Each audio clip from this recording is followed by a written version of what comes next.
There's nothing wrong. The brothers Meredith will be back soon. Hang on, hang on, hang on, please. Hang on, hang on, hang on, please.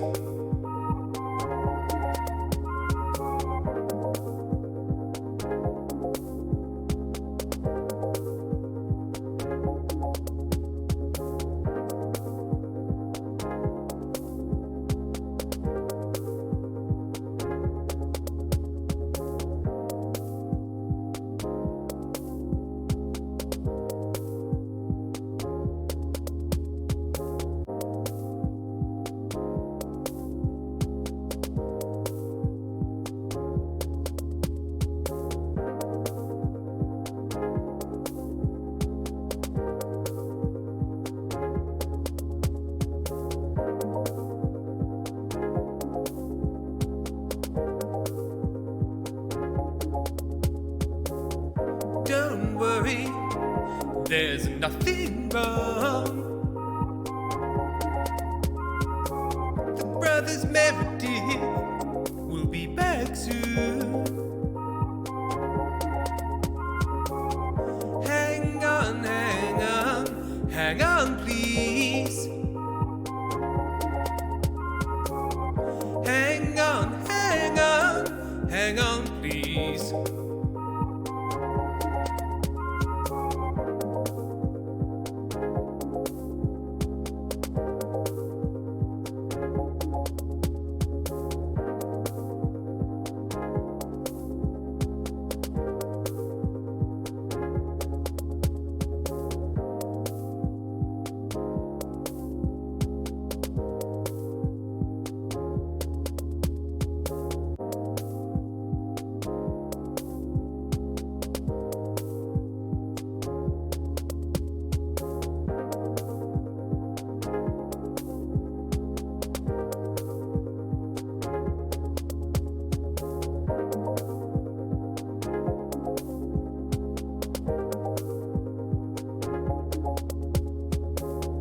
Don't worry, there's nothing wrong.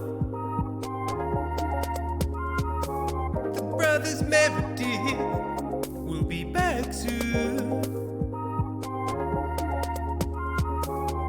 Hang on, hang on, hang on, please. Hang on, hang on, hang on, please.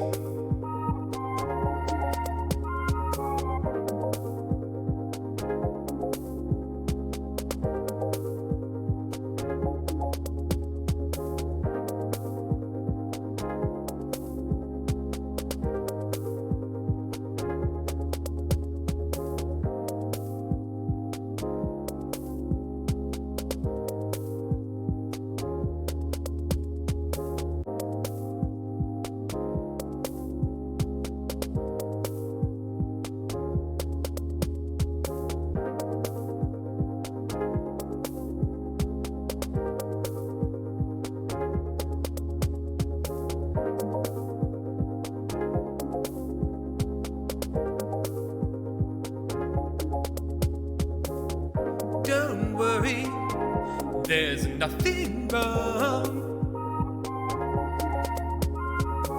The brothers Meredith will be back soon.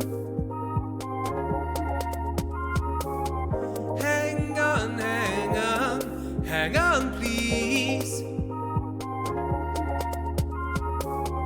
Hang on, hang on, hang on, please.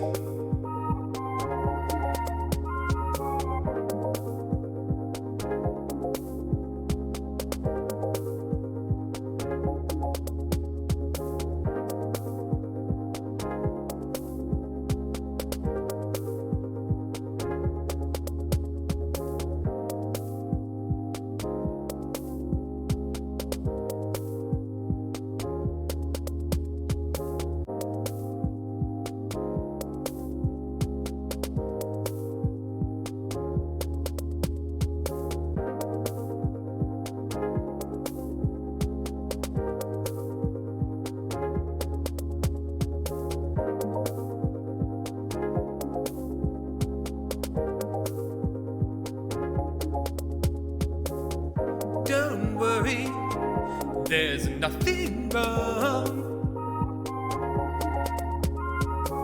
The brothers Meredith will be back soon. Hang on, hang on, hang on, please. Hang on, hang on, hang on, please.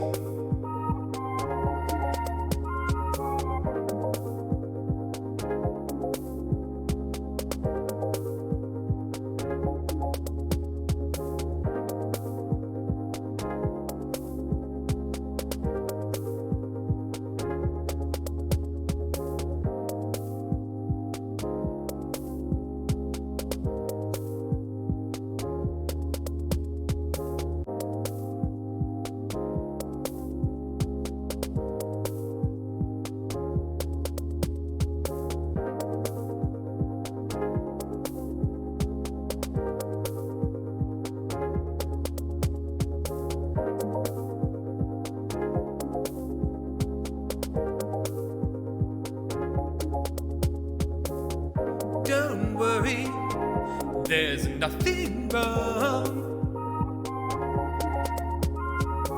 The brothers Meredith will be back soon. Hang on, hang on, hang on, please.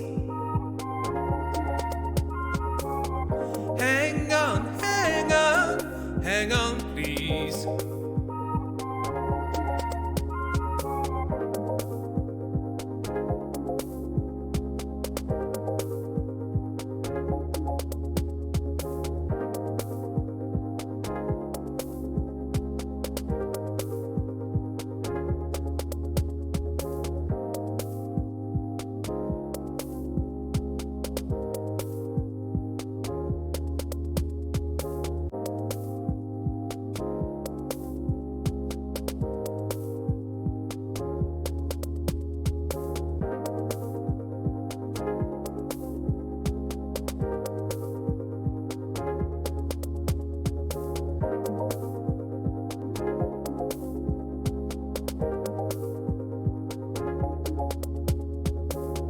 Don't worry, there's nothing wrong. The brothers Meredith will be back soon.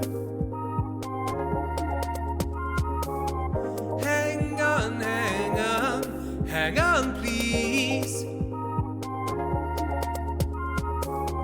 Hang on, hang on, hang on, please.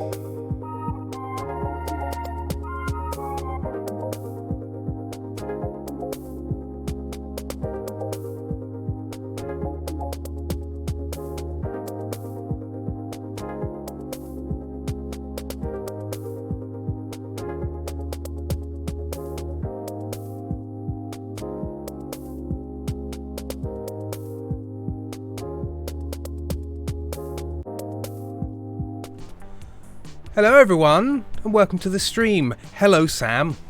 Hello. Fancy seeing you here. Fancy seeing you on the internet. I was just strolling by. And I thought I'd just pop in. You were just strolling. You were strolling by your own computer inside your house. Strolling by my computer in my house, and I had a little look on the screen. Yeah. And who should you see? Who's this little boy? Somebody's hacked my computer, opened Discord, started a call with Tim, and Tim's just sitting there waiting. Tim's just sitting there. Just rubbing the front of his thighs for some reason. Ooh. And I was like, just pop in and say hello. Now, here's a question. Did that rubbing the front of the thighs thing, is that like Vic Reeves specifically? Or did he merely popularise rubbing the front of your thighs to indicate perversion? I think that's the only place I've seen it happen is him or people referencing him. Yeah, standing on a desk, rubbing the front of the thighs. So that would have been late 90s, early 2000s would have been the earliest that possibly could be. So if anybody in chat can give us a visual reference or at least some properly sourced text on rubbing the front of your thighs as an indication of perversion or arousal, then that would be lovely. Speaking of perversion arousal, we're playing Monster Prom 2, Monster Camp. which neither of us have played before. No. I understand it's very hot and heavy about monsters, and so I thought chat would enjoy it. And I don't think that they're going to disabuse me of that notion at any point. No, I think this is right up your alley. I don't think that's unfair to say, is it, chat? It's not. Do you feel misrepresented? Because I literally saw in the chat here, Regophonologist monster baiting stream. Karen, my friend, bought me a sticker that said "Monster Fucker" at Comic-Con. I cannot deny. Rainbow Nerd, hello, monster fuckers. So, I mean, the vibes are immaculate. Yep. 71 penguins, all caps, monster fucking. Hang on a minute. And also, Sasha Neumann, Tim, what the fuck are you talking about? I'm assuming that's the Vic Reeves front of the leg things. Sasha, I'm guessing Russia didn't get much Vic Reeves-based content. He was banned by the Soviet Union, and it followed on. Unfortunately, he didn't make it over to the Federation. Vladimir Putin said no thank you. Bob Mortimer, totally fine. They love him over there because he is a hardline party man. He's Bob Mortimer. You know what? Bob Mortimer would have been well cast in Death of Stalin. I think he's got that energy of sort of like like the Paul Whitehouse vibe of sort of like a toady that sort of accidentally ended up in a position of power, and he's sort of like whatever the person with the biggest knife has to say. Yep, I'll do that. Sounds good. Anyway, I have very much got off topic. Pentel, hey Tim, you know what I promised? Empire questions incoming. Also, little bold birdie told me you knew fuck all about Empire lore, specifically the stars. Yes, I did go to Empire. Are you familiar with Empire, Sam? No, I know you were LARPing, and I knew the word. I know the word Empire. Yeah. And I know what it means separately, but I don't know the context of this one. Well, for Sam, and Sam will be treated as I'm going to say rubric. Is that the right word? Rubric for the audience? Sure. Is rubric the right word? A standard. Like a Rubik's Cube, yeah. Like Stanley Kubrick's Rubik's Cube. Hang on. Stanley Kubrick's rubric cube. That's the one. Yep.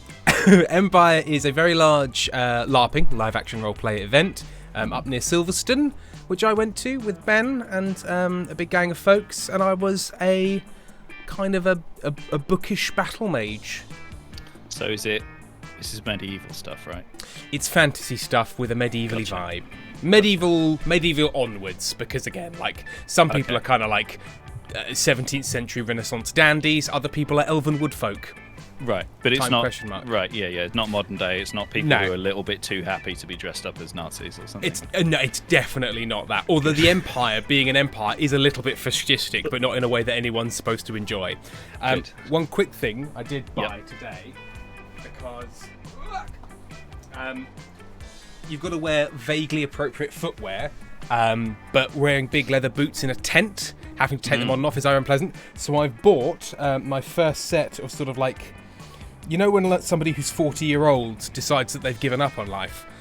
So I bought these sort of like vegetarian leather sandals so that I can now wear them. But also, I'm probably just going to wear them generally and really upset people in the street. So that's the vibe I'm going for. With socks, just to be... Oh yeah, white socks pulled up mid-calf. Nice. You've really got to go for it. I mean, anything to hide my horrifying toenails. Right, let me slightly catch up on the chat. Griffin's Treehouse, all caps, I'm on data in the queue to meet Hosier. I came here just to say romance. The fucking robot. Okay, so that's orders from Griffin.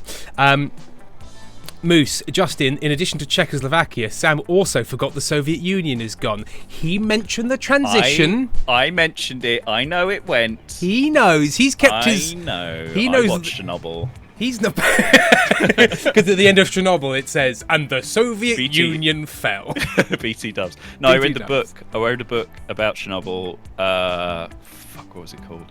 Chernobyl, exclamation mark. Like oil. But yeah, basically it was like midnight in... I can't remember. Anyway. And that followed on from... So it had the lead up to the disaster, and then the fallout, literally, from it. Yeah.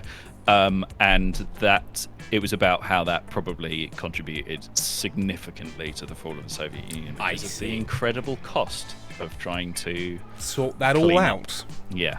but it's all fixed now and nothing's wrong. Exactly. Related to that, Sasha, responding to Moose calling her out. Technically, yes, but I think they've rebooted the Soviet franchise under a new title sequence. I honestly think the reboot was unnecessary and they should have let the movie die. Certainly. Pentel has asked, first question, did Ben make most of your character sheet or did you just randomly click stuff? And did you expect Ben to explain everything to you instead of looking stuff up? Because it's clear Ben didn't tell you stuff either. Ben did help me set up my character. Ben did explain lots of stuff to me, and I looked stuff up, and I still forgot everything.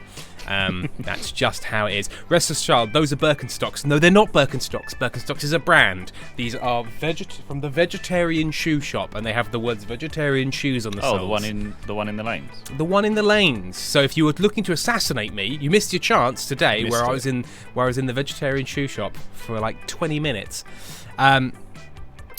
Moose, I wear those shoes daily, but strictly when I'm inside. Right. Let us thank people for their subscriptions. Tower of Cats 274 has resubscribed 32 months. Retrophonologist has resubscribed for 16 months. Restless Child resubscribed with Prime. And don't forget, if you're an Amazon Prime user, you can get one free subscription a month. And it's the 7th of the month, we're 6th of the month even, so even earlier. So maybe you still have it. Give it to us. Go on, give it. Why don't you? Come on. You're just sitting on it. It's just you're leaving money on the table. Just pop it in my mouth. You're leaving our money on You're your leaving table. Amazon's theoretical money voucher Yes. on the table, but it'll become actually money if you just pop it into my ear here. Pop it in. In it goes. Oh, ow, my brain. The Femme Fatale TF2 has resubscribed, 28 months. The monthsening continues. Oh, and Restless Child said it's also my birthday, plebs. Thank you. Sasha Neumann has resubscribed. They've been resubscribed for 7 months. Haven't been here for a bit, but happy to be back. Happy to have you back, Sasha Neumann. And Lilios28 has resubscribed for 36 months with the phrase "crashing in 5 minutes late." I'm awake. I'm here. Shiny Blackbird. Plant-based plastics are almost entirely a marketing ploy, playing on ignorance and a desire to do good whilst price gouging and having an absolutely indefensible ecological impact. Sorry to go super preachy, but it's something I feel really strongly about people being tricked into doing the opposite of what they intend. That's fair enough, and not why I bought them. I bought them because they were the right ones. I have leather shoes, so fair enough. Fair enough. I am not under the impression that because something's called vegan leather and is actually plastic, it's therefore made of rainbows and the smiles of children. Shiny Blackbird. Oh no, Tim, don't read my message. I'm being a damn bummer this morning. It's too late, Shiny Blackbird. It's too late. It's fine as well. Karen, the only real plant-based plastics I know dissolve when wet. Yes, it's true. It's true. Right. Oh, and also... well, in that case, I can make a plant-based... I'm exactly as qualified as they are, apparently, to make a plant-based plastics, because mine would suck. I think you are actually... If you think about it, you're a plant-based plastic, Sam, because if I popped you in water for long enough, you would dissolve. I would dissolve. You'd swell up and dissolve. You'd first bloat, then melt. In a delightful manner. Donations via Ko-fi. Woman25 has donated, thank you very much. And Femme Fatale has donated with this message: the paint on the walls is melting. As it melts, it changes colour to red. The walls are bleeding. The walls are screaming. Thank you. This message brought to you by Walls Ice Cream. Bloody walls. Tastes like walls. Ooh, tastes like walls. Irony, like walls. Brick. Sorry about that mouth sound.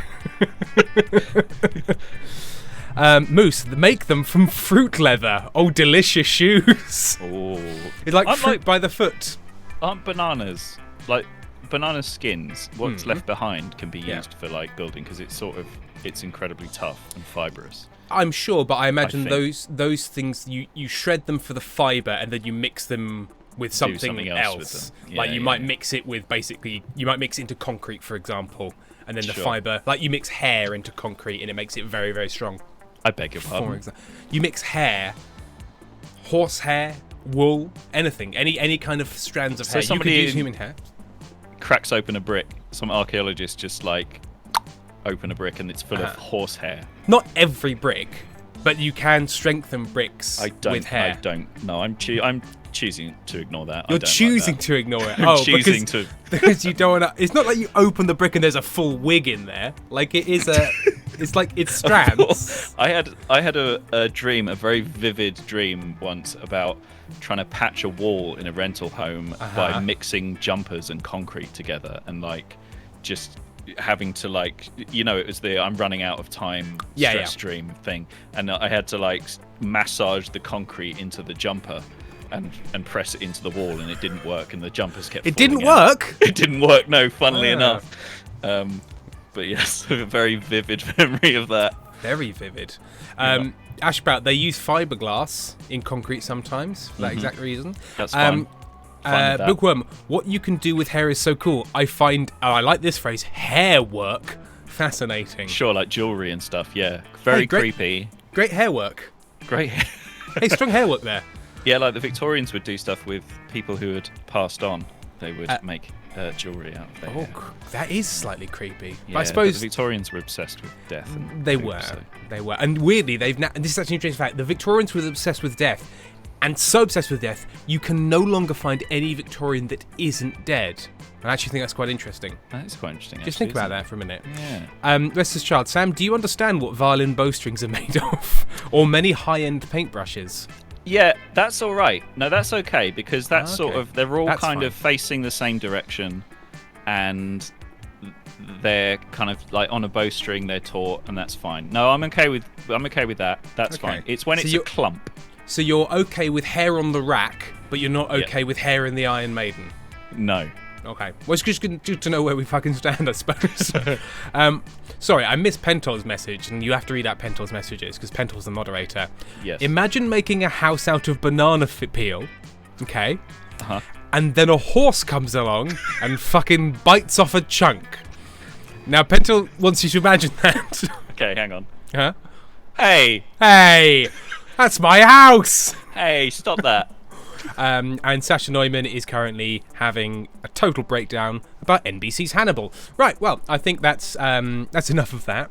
So let's play. Oh, and so everyone's aware, I've got 2 songs today. After refusing to finish a song, I finished 2 songs yesterday. So nice. You've got 2. I have no idea if I like either of them anymore because I've spent too much time on them. So I shall let you decide. Pentel, I forgot who was the comedian, but she was talking to an audience member, and she was talking about how she made a hat for her cat made out of her own cat's hair. I've seen this tweet. This rings a bell. I've seen this tweet. Is it like Sarah Millican or Sarah Pascoe? I think it's Sarah Millican. I feel like I can hear Sarah Millican's. Oh, a hat for me cat.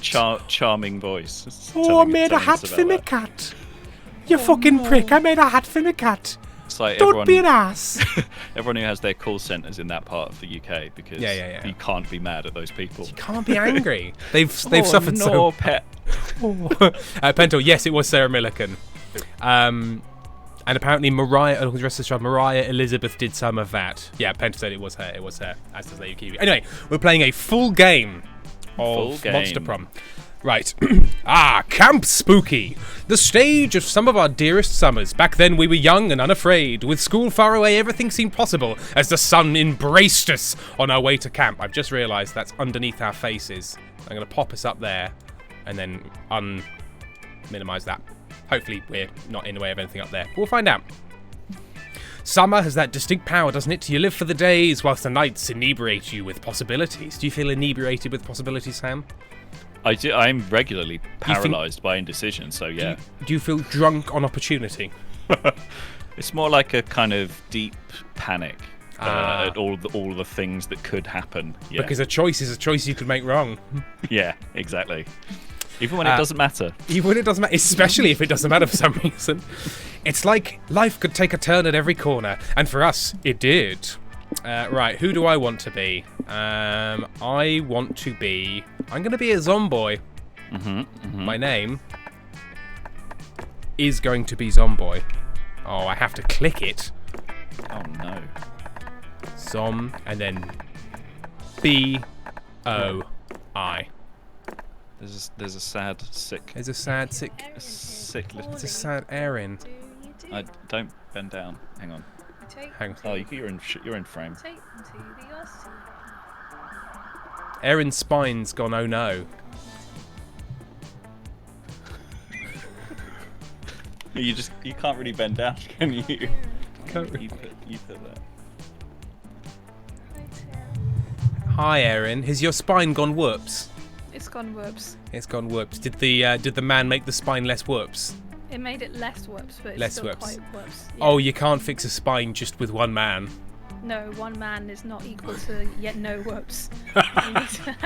You need to have at least 10 men. You need 10 men to unwhoops your spine. 10 men. This is just a ploy for an orgy. Hang on a minute. I need 10 men to Damn. fix my spine. I deliberately twisted very badly when taking off my shoes the other day, so I would have 10 men. Oh, look at this bulging disc. Ooh. My disc is bulging. Yeah. Okay. I said this to my friend. They always like, I've got a bulging disc, and they were like, Whoops. Uwu faced a was- bulging disc. yeah, it was bad. It's been bad. Dear. And we had an ambulance called to the house yesterday, and then we all waited for like 2 hours, And and it then didn't. they didn't come. No. And I did the then, same. I did yeah. the same thing. I really fucked up my leg falling down. Why are you tummy sticks? I fell down a set of stairs and really fucked up my leg in Edinburgh. And we waited for 40 minutes. They called back and said, "There's no ambulances. Goodbye." Goodbye. This is in Scotland where it's a bit better. Well, yeah, but also it's Fringe Month, I guess. But it's true. Pride yesterday in Brighton as well. So yeah, they were like, you aren't getting an ambulance today. There's lots of drunk straight women falling over everywhere. So I cannot believe the straight people pretending to be gay used up all of the ambulances for you. I know they did. Although straight people are I do draining our resources. I do consider that drunk gay erasure. There were plenty of hammered gays. Were there? I think so. But how many straight white women were there also? I mean, some. Did they weigh out? Some to lots. The calculations they're gonna publish a report at the end of the month. Okay, good. All right, fine. Oh. Yeah, I've got some of the good shit. Amy, help me! I think there's another set of headphones down there if you would like. Help! There they Help me! There they are. Amy, help me! Hang on. Amy, help me! Hang on. And now the Amy, headphones are on. help me! I'm doing it in sign language. Amy, help me! I did my best. I sent really did. I sent you the friend. I just knocked over 3 things whilst making a cup of tea and then dropped a tea bag on my trousers. And look, there's like a big wet tea stain. Oh, buddy boy. You're such a dum-dum, Amy.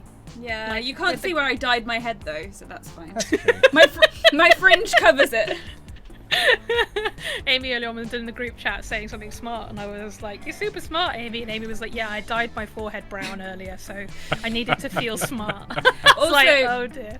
Tim has been mocking me because my words aren't working today, and I meant to say neutered, and I said castrated, and he was like, "They're very different things." Very different things. Neutered to castrated. Hang on. Fringes for the girls and the gays, from what I gather. Amy, my beloved. Ouchie spine. 10 men to make it fine. Visit tenfold Tenacious Tea Orgy. That sounds great. The tenfold tenacious tea orgy. Tenacious Tea Orgy. I'm just gonna go and wash the tea off my trousers. I want to go to a Okay. tea orgy. Where's the tea orgies happening? Unfortunately, there were so many burns last year they had to call it off. Oh, that's such a Yeah, shame. yeah. When I say tea, I mean testosterone, but okay, sure. Oh no, but I have all of my testosterone boiling. You just boil it up in a big vat and then just splash it into someone's eyes nothing until they're a to do big with- bloke. The kind of testosterone orgy has nothing to do with cisgender men. No. The one that I'm thinking of, anyway. No, so, no. Yeah. So. Well, look, all I have to say is when will our time come? I you know. know, I know. It sounds Excluded really once difficult. again. That's reminded me of something. I had a dream last night. I think I might have been high on painkillers, but I had a dream last night that I produced and performed in an all-female and like AFAB cast version of the Rocky Horror, but Tim Curry's character Frankenfurter was played by a drag king, and Brad and Janet were 2 like dorky like femme lesbians, and Janet got swayed by this like really sexy drag king. And then at the end, we were taking feedback at the end of the show, and someone was like, "This is very exclusionary that there's no men in the cast." And I was basically like, Go fuck off, yourself. Queen. Go off. Where's the men? Like, how good would that be? Like an all-female version of Rocky Horror with like lesbians and drag kings. I would watch that too. I think we need to make it happen, personally. Yes, but we do need to play some of this game at some point. Yeah, we do. We simply do, and we can't have a repeat of last time where there were 4 people talking all at once, and I had 3 panic attacks during the stream. There was too many people, and everyone was talking to each other, and it really panicked me at many moments. He's coming. He's coming. He's coming. Who? He's coming. Who's coming? Tim's coming. Now? Yeah, right now. Jesus. Look at his What? face. He's nearly ready. He's nearly. Okay. Bye. Thank Bye. you. Bye. Right. Let's. Ow. Oh I've wow! always wanted to do that. To someone. Absolute slam. Unbelievable. Oh, I Amy's typed butt arrived. soup support group in Well, my- it's on your phone. I didn't send it. I typed butt soup support group, Wow. but I didn't send it. Absolute. I trapped my fingers. Okay, I'm gonna be quiet. I'm just gonna sit in the background. Good. Okay. Can you turn it down a tiny bit Is that okay now? Is that okay for you? Hang on, I'll put that on as well so you can potentially hear a bit more. Right, I'm Zomboy. Sounds like a lot of work. What's in my... I'm going to have swole floaties, I think. I'm going to have delicate Anal business paste. anal paste. Okay. Okay, sure. I mean, sure, why not? And tarot cards. Great. There we go. And Sam. What shall I go for? The shy, some sort of shy ghost boy, Miss Frankenstein, or a fire lady. She must have a very, very thick skull to not have her brain Right. boiled. I want the Frankenstein. Name is Heat does rise, but if you set fire to your hand, it would still hurt. Dr. Frankie. Sure. This will be a summer to remember. I have Lunch. got some spaghetti. Songbook. Hang on a minute. You've got MC Griffin and Griffin Pasta. I mean, I feel like this is a Griffin Tree House's Yeah. Stream special. Crossword. I would 50 bring a big, pounds of crosswords. I would bring a big crossword. You would bring a big thing, crossword, yeah. you big nerd. Nuclear lipstick. Good looking sexy. And songbook. Why not? Why not? Live a little. One might say that the Monster Prom has hardened us, to the highs and lows of love. But no, in love, we're always absolute beginners. And summer camp was no different. No one talked about it, but the idea of summer love loomed large over our heads and indeed between our legs. Close to the last day of camp, there was a meteor shower happening just 5 weeks away. Everyone knew that if you were into someone, you were going to watch that damn thing together. And so a silent yet powerful pressure invaded us. It was the Monster Prom all over again. Everything seemed uncertain. Everything but one thing. Whoever we were asking on a meteor shower date, it was probably going to be one of the 6 coolest people on that bus. Joy Johnson Yohima, 23, a badass witch who wanted to chill a bit after saving the world countless times. Aravi Mishara, 22, a hot-headed adventurer possessed by a curse that had turned out to be the most annoying roommate ever. Calculester Hewlett-Packard, I mean, there's a copyright problem right there, version 1.1, a library computer who had become sentient robot ready to experience life to the fullest. Dahlia Aquino, 20, a buff blue demon and warmonger who had set her sights on conquering summer next. Damien LeVay, 21, a fearless demon with a taste for destruction and a love of fire. And Milo Belladonna, also known as... Oh god, what's his name? I always forget his name. The wrestler. The skull wrestler. The little skull wrestler. Oh, Darby Allin. Also known as Darby Allin. A Death Reaper, doubling as an internet influencer who was profoundly in love with life and all its earthly pleasures. The bus trip was long, and all of summer could be shaped by the first step well taken. And so it was clear. It all came down to breaking the ice and causing a good impression. Do you cause a good impression? I thought you gave a good impression. Yeah, causing a good impression. It's like you're giving somebody else a good impression. Exactly. A retrophologist from Erin, Sam, what time did I have my painkillers? Sam, what time did Erin have their painkillers? Jeez Louise. Just before 3, I think it was. Just before 3. The answer is just before 3. About an hour and a half ago. Time to break the ice. If you could only listen to one genre of music forever, what would it be? Forever and ever? You'd be lo-fi. I'd be lo-fi. I would, because lo-fi wouldn't get irritating because it could blend into the background. I'm learning about 8-bit music theory. You are. But I don't think I'd want to listen to it forever. Not forever. I'm going to go lo-fi. Okay, metal 8-bit jazz. Definitely wouldn't be jazz because I'd go insane. Probably, I'm going to go for 8-bit. It's not actually... I think that's closest to what... Yes, I'm going to bang a computer. You also like Zo-Fi Zomboy? That is wonderful. It is my favorite music genre as well. Perhaps you can help me. I heard of a wonderful lo-fi track yesterday, but I did not learn its name, and I cannot find it anywhere. I have tried Googling lo-fi song that goes do-do-do-do wah-wah, but to no avail. Do you know the song? I could sing it for you on the way to camp. Cal emulates the music as best he can. It certainly... Surely 8-bit would make more sense for Cal. Right. It certainly makes the bus ride much more aesthetically relaxing. Tim, you're so, stereotypical, judging books by covers. Yeah, I'm charging bots by covers. Yeah. Nice. I love 8-bit. Hang on. Who's speaking?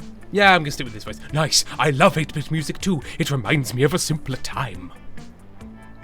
Oh, you control this. In fact, you do the voices and the bits you control. Me and my brother used to play old pixelated games all the time. I have the soundtracks practically memorized. Now, pixelated games makes it sound like pornography. It does, doesn't it? Yes. That's not how you refer to those. They weren't pixelated. They weren't pixelated then. That was just what they were. The most pixels that could fit on the screen. Yeah, and I do too, because Ravi plays 8-bit soundtracks all the time. No variants with this girl.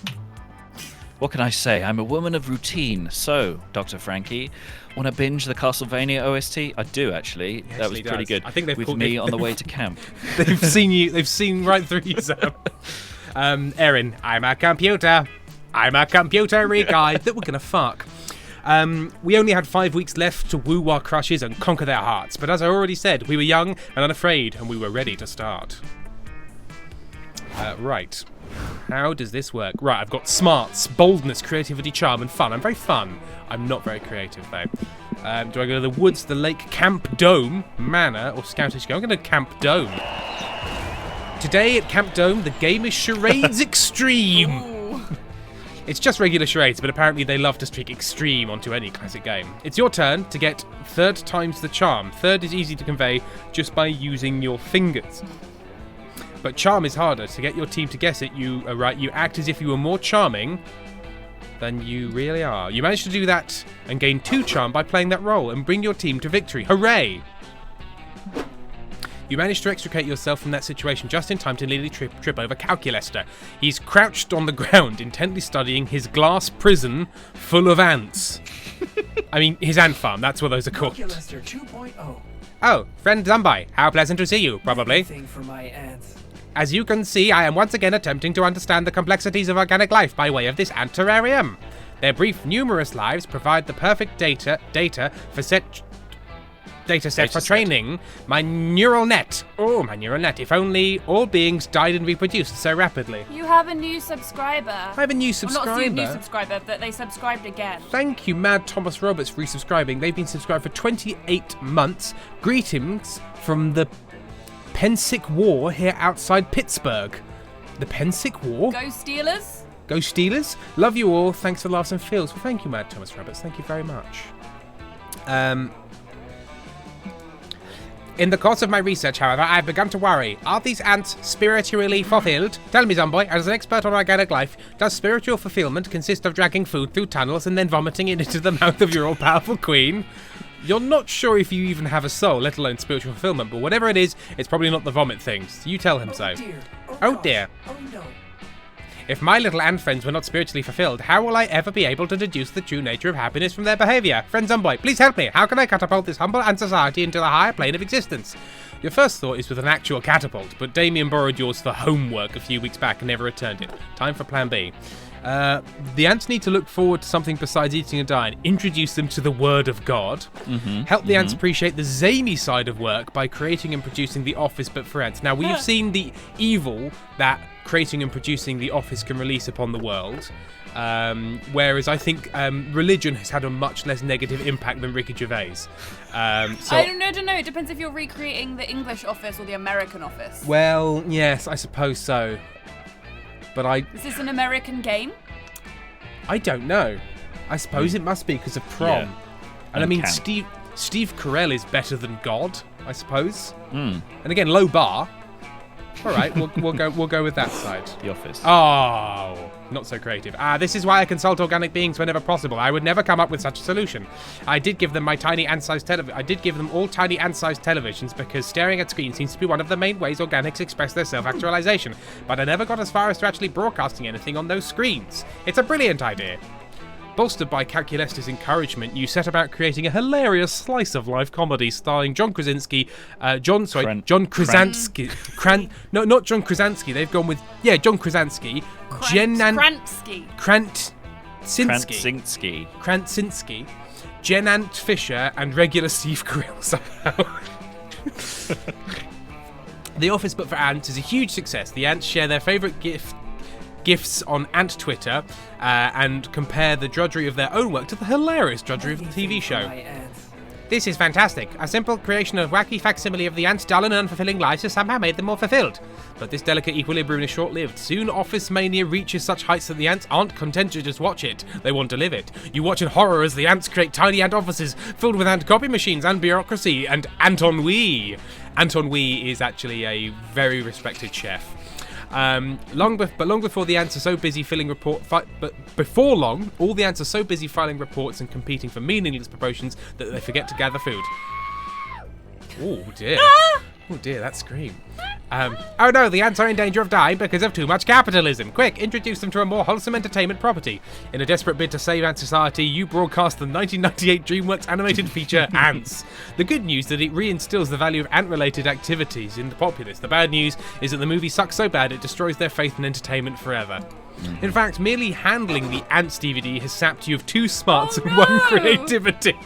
I mean, take that. Hang on a minute, that's a Woody Allen film, isn't it? Is it? Is that the one? No, it's the Bad Bug's Life. The Bad Bug's Life. But I think it might be I think it's Woody Allen as an ant. Am I right? Anyway, but yes, that would hurt you. Yep. Today will be You're a right. fantastic day. It's over to you. Hello, where are we going? Woods, Lake Manor, or Scout Headquarters? I want to go to the woods. While you're hiking through the woods, you find a little clearing with a beautiful blue pond. There's a very handsome man staring deeply into the pond. He's talking to his reflection like it's another person. A person he really wants to fuck. You swipe his wallet while he's not looking and find out his name. It's Narcissus. He is not an organ donor, arsehole. And he's one punch away from getting a free smart water at 7-Eleven. Well, he's definitely not going to be using that anytime soon. You head to the gas station and gain +2 smarts from your smart water. So I just stole. You already knew Aravi was loaded with bravery, determination, and chutzpah, but as she roots through her bag, it's clear she's loaded with some pretty sick items as well. Unbelievable. Why are my battle axes +1 through +200 all out of order? You got hex. I got bored while you were sleeping and arranged them by colour. That wasn't the voice. That wasn't the voice. I misread it. Aravi rolls her eyes and drops all the battle axes on the ground to be sorted later. But she's more like a cheeky demon. Yeah, that girl. one was Okay, alright. right. It was Hex's voice. Yeah. Oh. Oh, here's that Alexander's cursed emerald diadem I found in that one dungeon. And may I just say I'm very cool about not being the only curse in your life.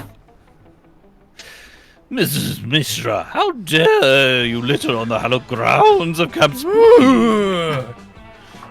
Oh, I'm not littering, Camp Director Miss Weaving. I was just looking through my bag for... You're telling me that all these items were in that one small bag? Likely story. What is this bottle of booze?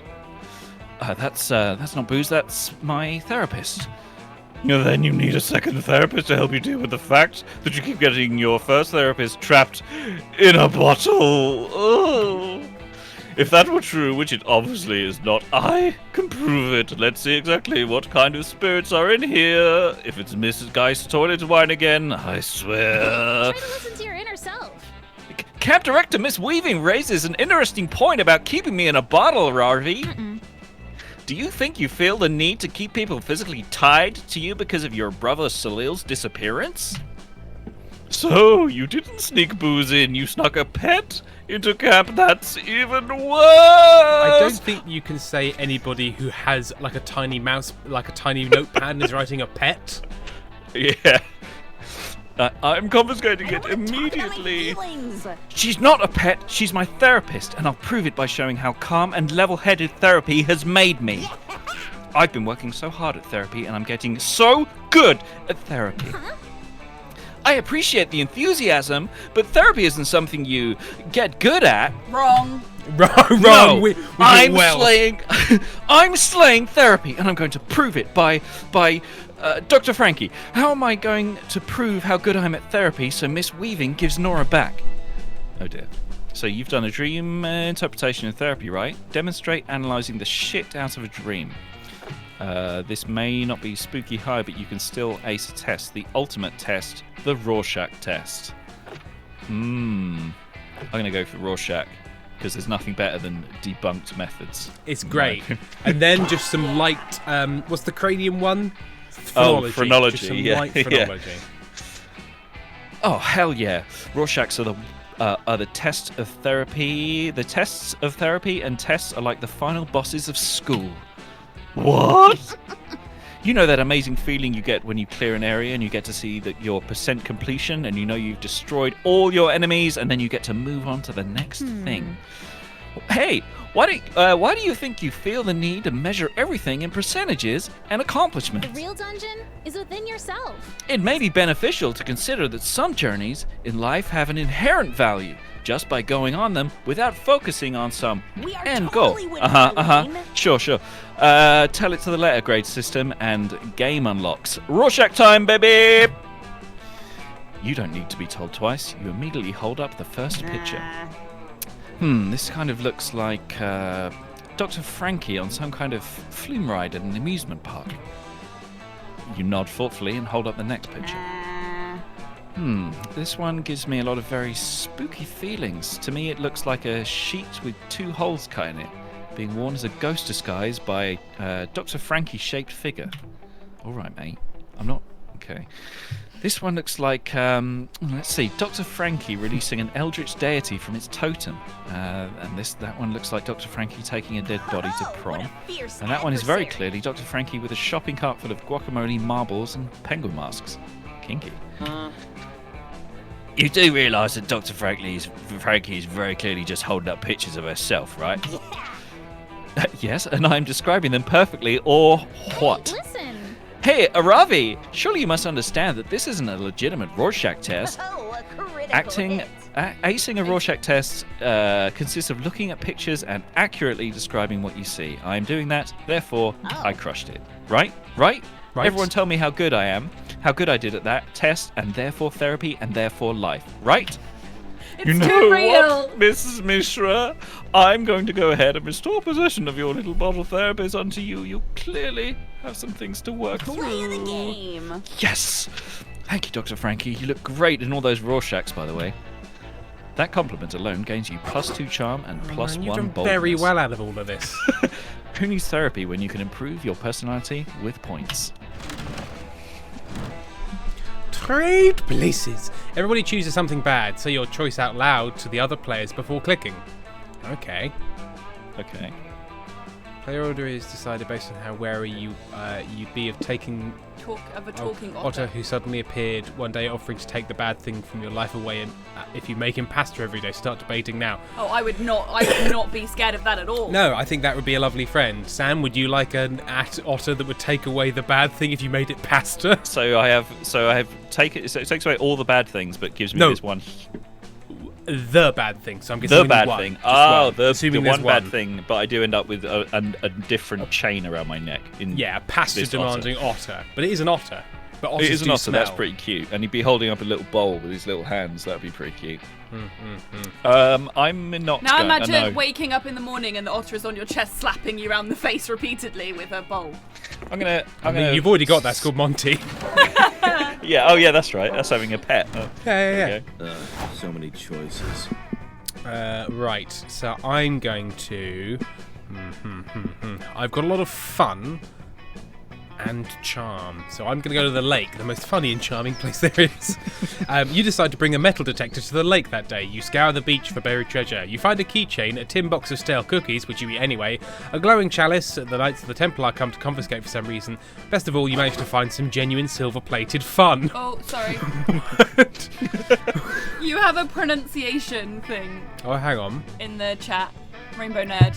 I remember now, I can't take it anymore, boys. Her name is pronounced Aruwe, not Erawi. Oh, sorry. Uvavu.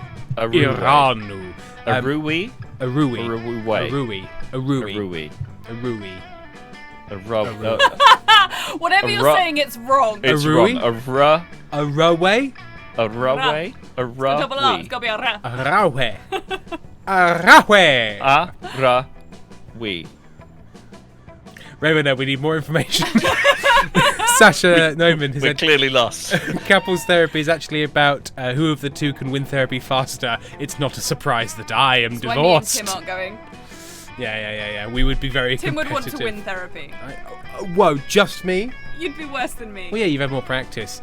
Moose, you need to learn the damn IPA. I refuse.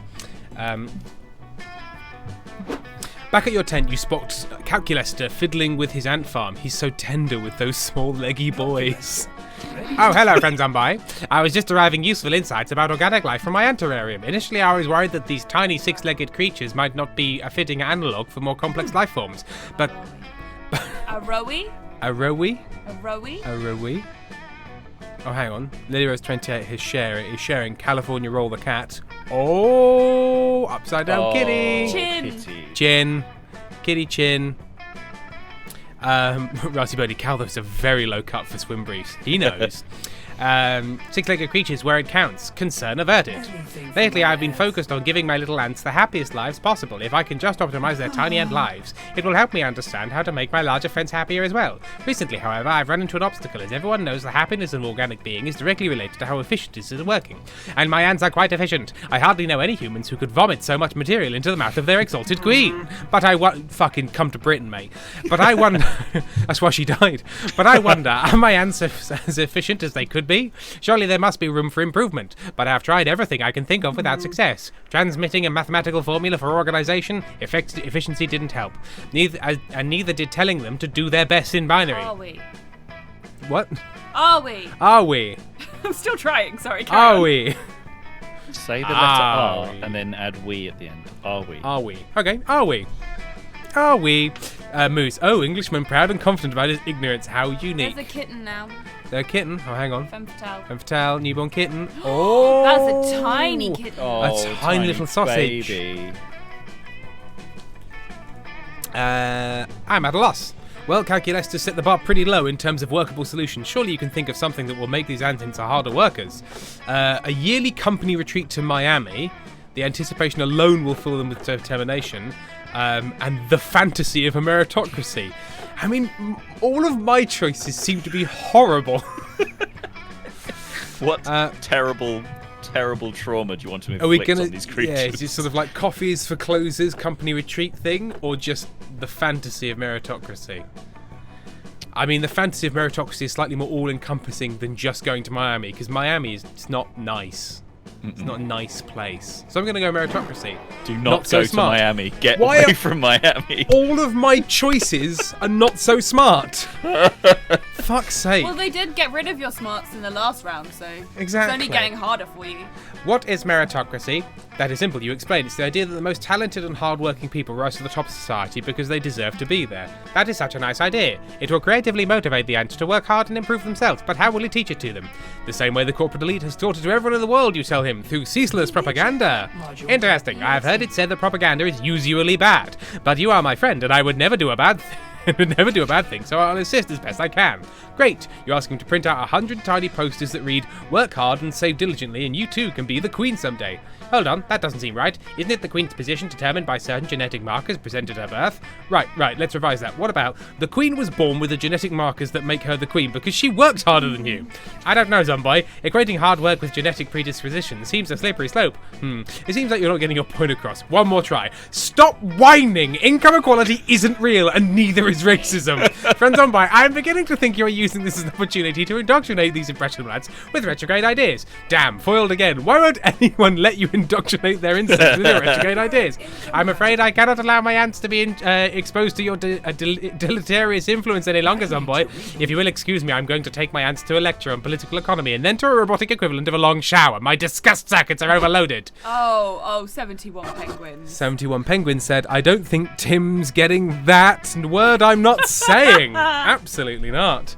Damn, why do you have such bad opinions all the time? You lose. The other one was Okay, so so sales trick. Karen has said you need to pick the ones that you have good stats for. Would you? But how do you know? How do I know? I don't know, ask Karen. I don't know, Karen. I don't know how to do it. It doesn't. I've lost 2 fun and 1 creativity. Well, here I go. Here he More goes. Winning. More winning for me.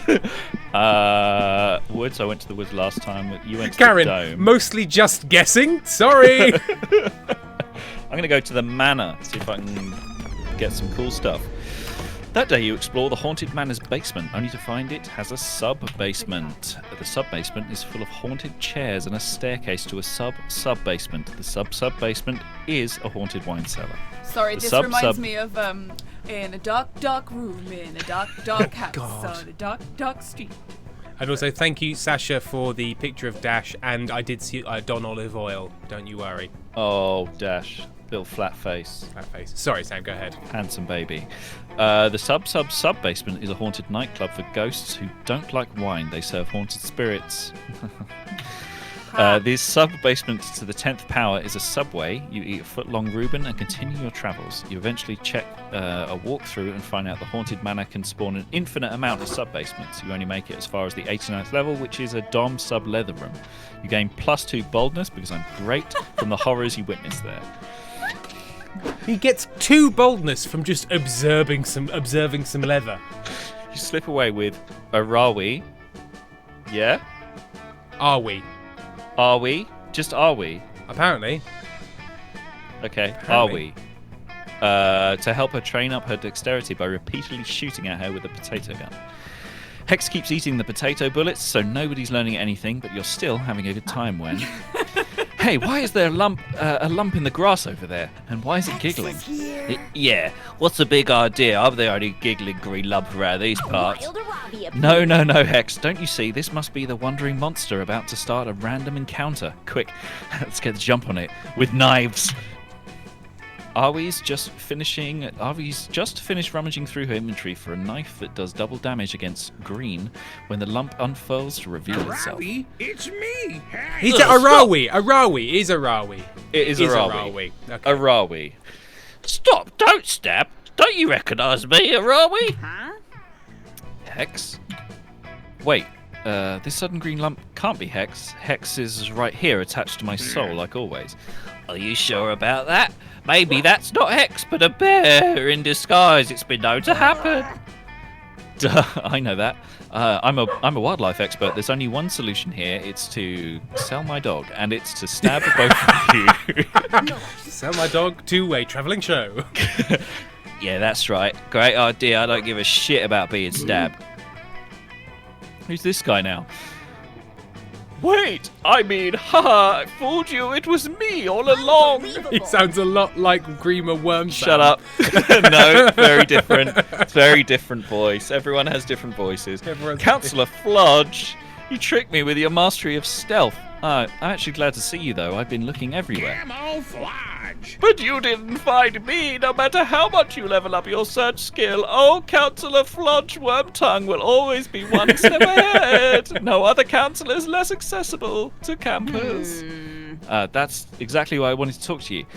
I need some disguises, in fact. You see, I'm planning a video chat with my grandma later, and you want to disguise yourself as her so she'll be impressed by your mastery of the art of disguise. You've come to the right place. No, I have a problem. See, Grandma doesn't know I've got a curse, and I'd like her to keep not knowing. Yeah, I mean, we're great pals and everything, but we both agree that we're not ready to take the next step and meet each other's families. But it's not like I can just stuff Hex back into a cursed necklace from whence they came. I need a way to hide them in plain sight. Before Councillor Flodge can jump in with some dumb bullshit about changing Hex's skin colour to match the environment, you jump in with an excellent suggestion of your own. Disguise Hex as a new hairstyle that Grandma is too old to understand. Use a spell to confound Grandma's already not so great senses so that she won't even notice Hex is there. Disguise Dodgy. or magic? Dodgy ethics there in the second one. It is a bit, isn't it? So I have got good smarts, and magic is usually an intelligence roll. But then disguises Probably creativity. creativity. So I'm gonna go with the magic. Yes. Now that's thinking. There we go, found it. Now that's thinking outside the box. I was going to suggest hiding inside a cardboard box. I didn't know you had such cool magic spells up your sleeve, Dr. Frankie. Right. Yeah, cool magic spells. You ask Arawi to start arranging the call while you do the complex preparations for the arcane magic spell. While she's busy with that, you just fuck with the Camp Spooky's Wi-Fi router settings to greatly affect the video call's resolution. Magic. Magic. Hi, honey, says Arawi's gran. It's great to see you. What is that coming out of your shoulder? Nothing. Who knows? Everything looks blurry. Have you checked your Wi-Fi, dear? Yes, the Wi-Fi is probably blurring your vision. Totally. It's definitely not a magic spell. Arawi turns to wink at you. Big wink. Magic spell? What are you talking about, child? Just check your router or something. Bye. The router, sure, yes. Yes, Grandma. It might be that. The call is failing. Sorry, love you, bye. Arawi hangs up on her grandma. Oof, that was close. Expert hiding. I don't believe it! You managed to confound her senses without even using a proper disguise! It was unorthodox, but I must admit it worked. Fuck yeah, it worked. Poor Grandma. Wi-Fi, router. Old people just don't understand magic modern spells anymore. I feel a little bit bad, but if it was for the greater good, dodging her judgment for getting cursed. Wait, I've got an idea. What if we get some bagels to forget about guilt and fooling grandmas?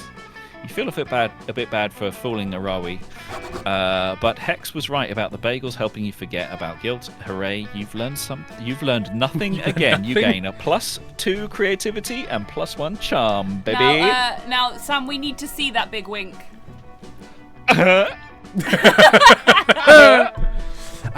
We will pause things there because Yes, it's about 10 5 past and I need to do a song. But quickly before we do that, Rainbow Nerd has said, oh, maybe she uses that pronunciation, the Arawi one, or maybe it was anglicized. Oh, well. And Pento said, before the break comes, Tim, another Empire question. Do you remember any star constellations you were supposed to learn, or do you only remember the names you gave them randomly? I remember some. There's the Phoenix, there's the Chain, there's the Drowned Man. I called the Drowned Man Excitable Jeff, and there is the, oh God, there's the Oak, which I called the Leaking Spider, and the others I don't know. That's not that. Oh. And then there's, oh, Amy's got it now. Amy's going to steal the mousepad to click on the same thing I was going to click on, which is a picture of a weren't cat. doing it quick enough. Give it here. Look, sleep. Oh my God, Tim, the oak tree is the spider. I just realised. So we're going to go onto break now, and we're going to start it with a song I have written. I can't remember which one I lined up for this, so I think it's called Unrecognisable Man. So enjoy that, and we will see you all after the break at about 5 to 10 minutes past in See you then. Joy.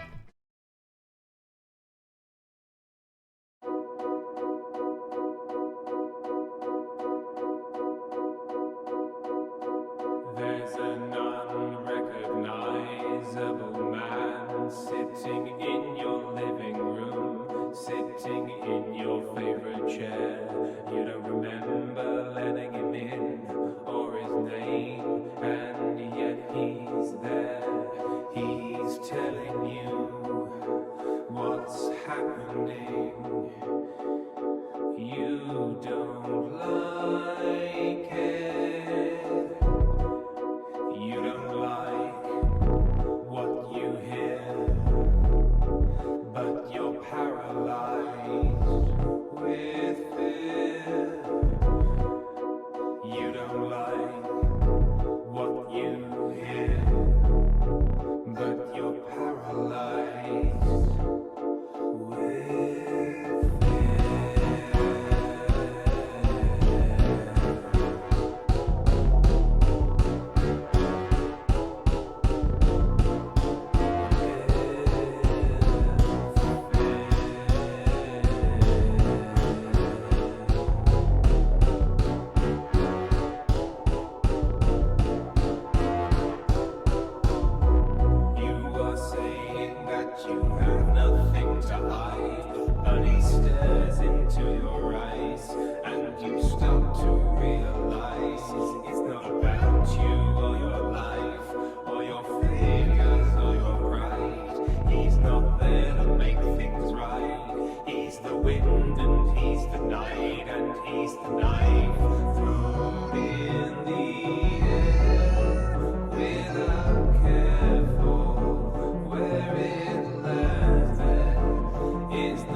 there's nothing wrong.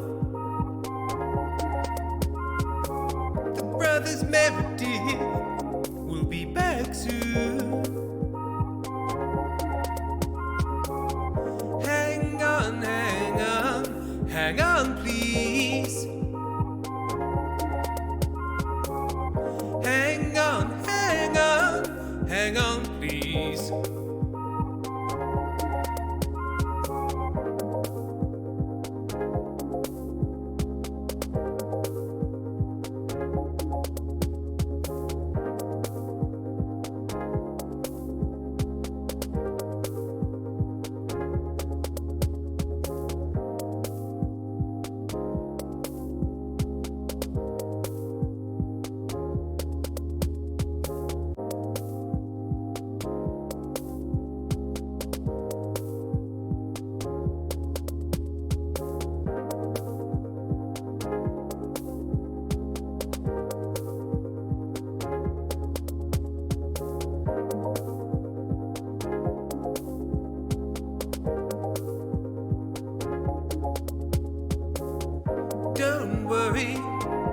there's nothing wrong.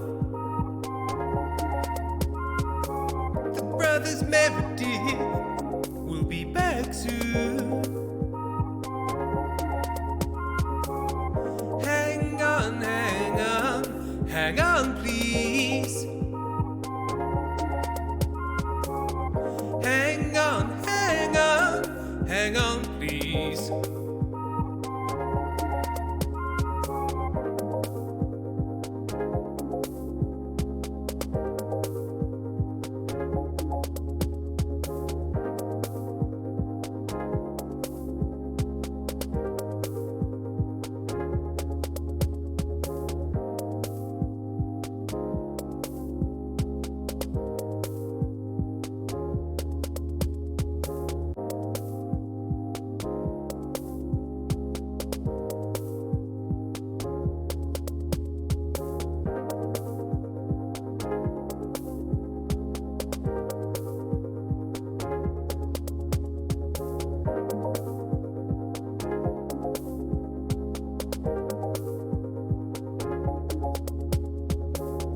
Don't worry, there's nothing wrong.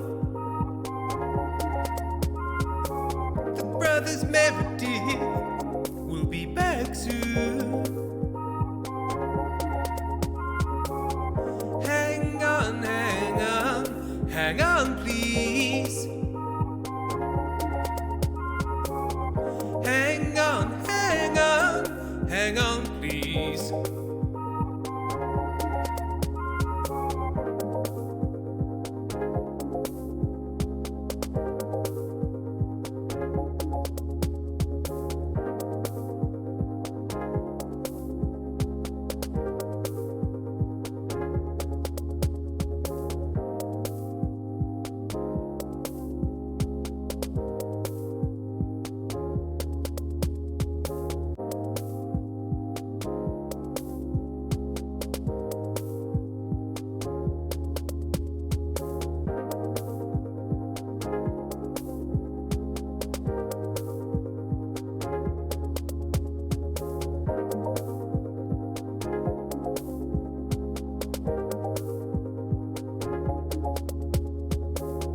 Don't worry, there's nothing wrong. The brothers Meredith will be back soon. Hang on, hang on, hang on, please. Hang on, hang on, hang on, please.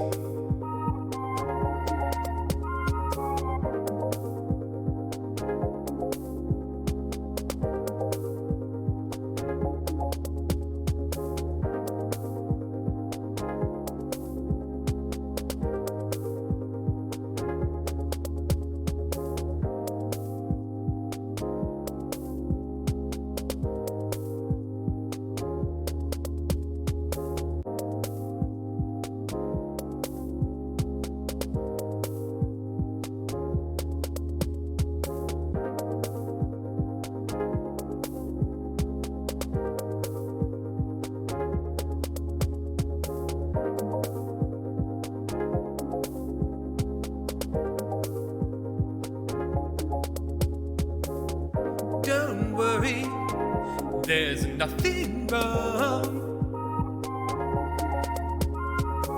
The brothers Meredith will be back soon.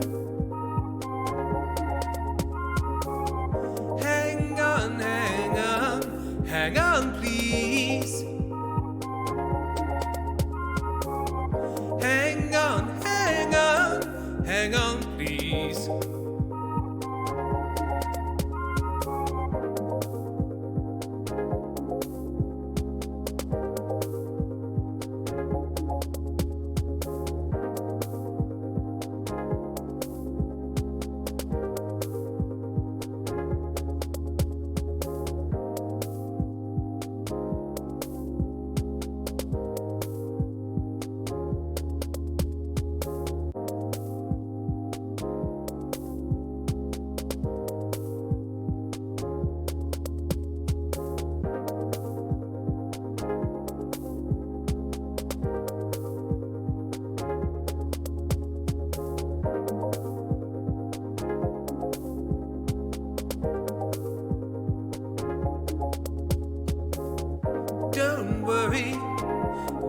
nothing wrong.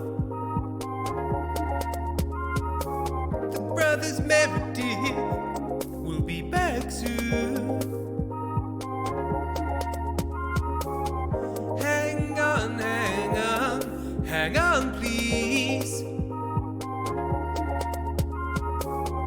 Hang on, hang on, hang on, please.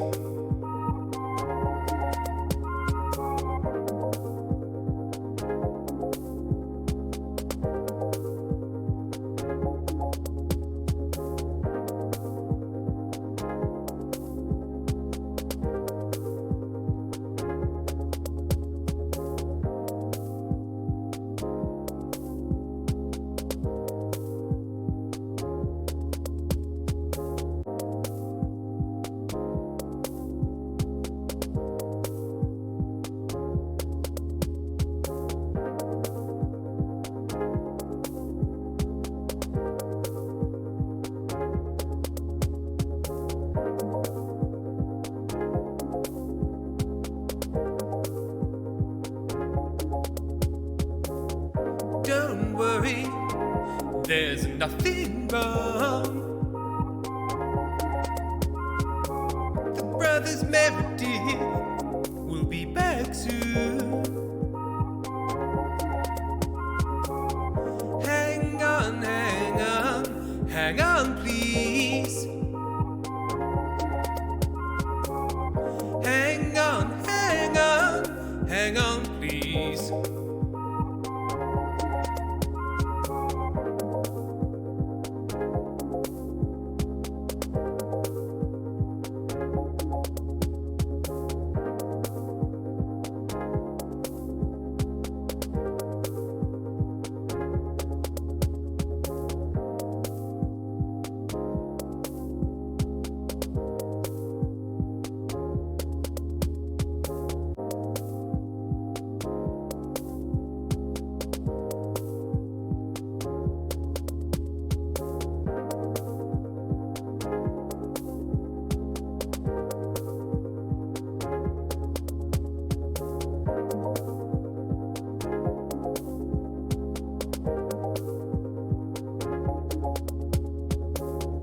Don't worry, there's nothing wrong. The brothers Meredith will be back soon. Hang on, hang on, hang on, please. Hang on, hang on, hang on, please.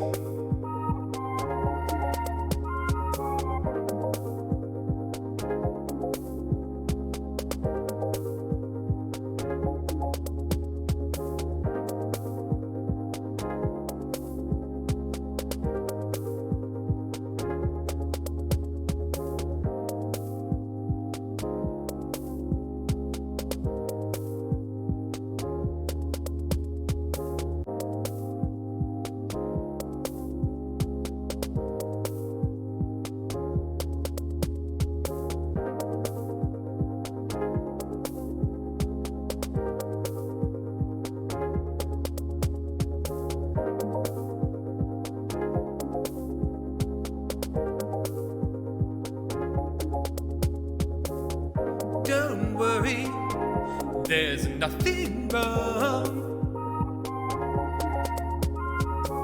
The brothers Meredith will be back soon. Hang on, hang on, hang on, please. Hang on, hang on, hang on, please. Hello and welcome back to all. I hope you enjoyed the song. You can have it for free if you'd like via the link, the Bandcamp link, which I posted 12 minutes ago, but it's still relatively close in the chat. So pay what you want via Bandcamp. Thank you, 71 Penguins. Right, we will continue with. Oh shit!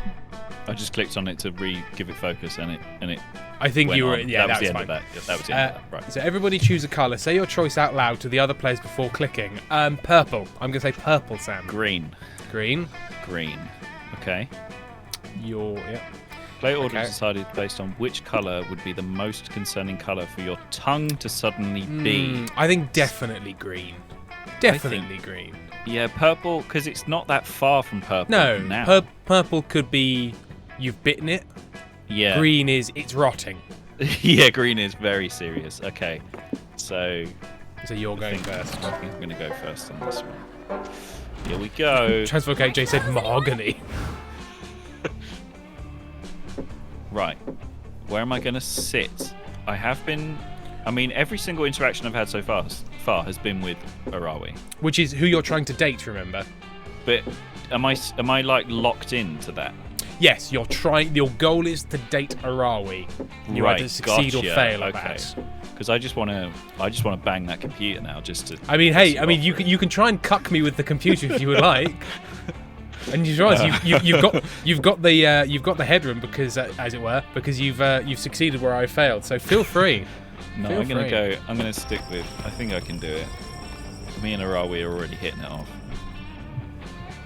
Later, you're chilling by the fire when you hear a terrifying, blood-curdling yet also slightly adorable sound. Dahlia and Arawi's hysterical giggling. Oh, it's Dr. Frankly. I guess you can hang out with us if you want. We're just finishing up our weekly Girl Talk session. Girls' night! Yeah, Girl Talk rules. And Arawi and I have so much to talk about. And the next topic of our Girl Talk agenda is heal thy eating habits. Healthy, not heal thy physician, healthy self. I read it as 2 words. Heal thy eating habits.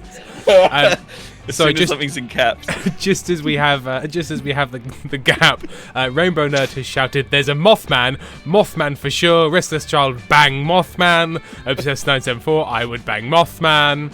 Shiny butt, Mothman." Okay, off you go. I'm going to blame it on the kerning. Yeah, good topic. Yeah, usually I have a small breakfast, but I think the most important meal of the day is one you consume right before the dungeon mini boss fight. So you're a gamer, we get it. And obviously gamer, Sam. And obviously you should only be eating top-notch ingredients. If you start consuming B-tier meals, you'll miss out on a lot of potential stat buffs. Cool Ranch Doritos. Push. Well, what are you really missing out on, are we? Who cares if Doritos are D-tier items that technically lower your offense stats? They're a cheesy mouth explosion is worth it. And it's just important to note that although it's talking about Doritos D-tier, it is dick tier. Like that is what the D stands for. So just... That reminds me of a really awesome dinner I had a few days ago. Did you guys know that liquid grenades are actually really high in fiber? If you have demon habit. Okay. Not that voice. No? Could do it for one sentence. If you have a demon high metabolism like me, you gotta make sure to get plenty of soluble and insoluble metals in your diet. That's why you eat a lot of airplanes. Right out of the sky. Thousands dead. Dom DeMello. She's Andy Daly's Dom DeMello now. I've seen Dom DeMello in Edinburgh live. It was quite the show. Oh, that makes sense. For me, I got to keep heal thy balance between eating full meals and just regenerate. Oh my god, I can read, I promise. To be fair, you are right. The cutting on that does make it seem like it's vegenerating. Which is vegan regeneration.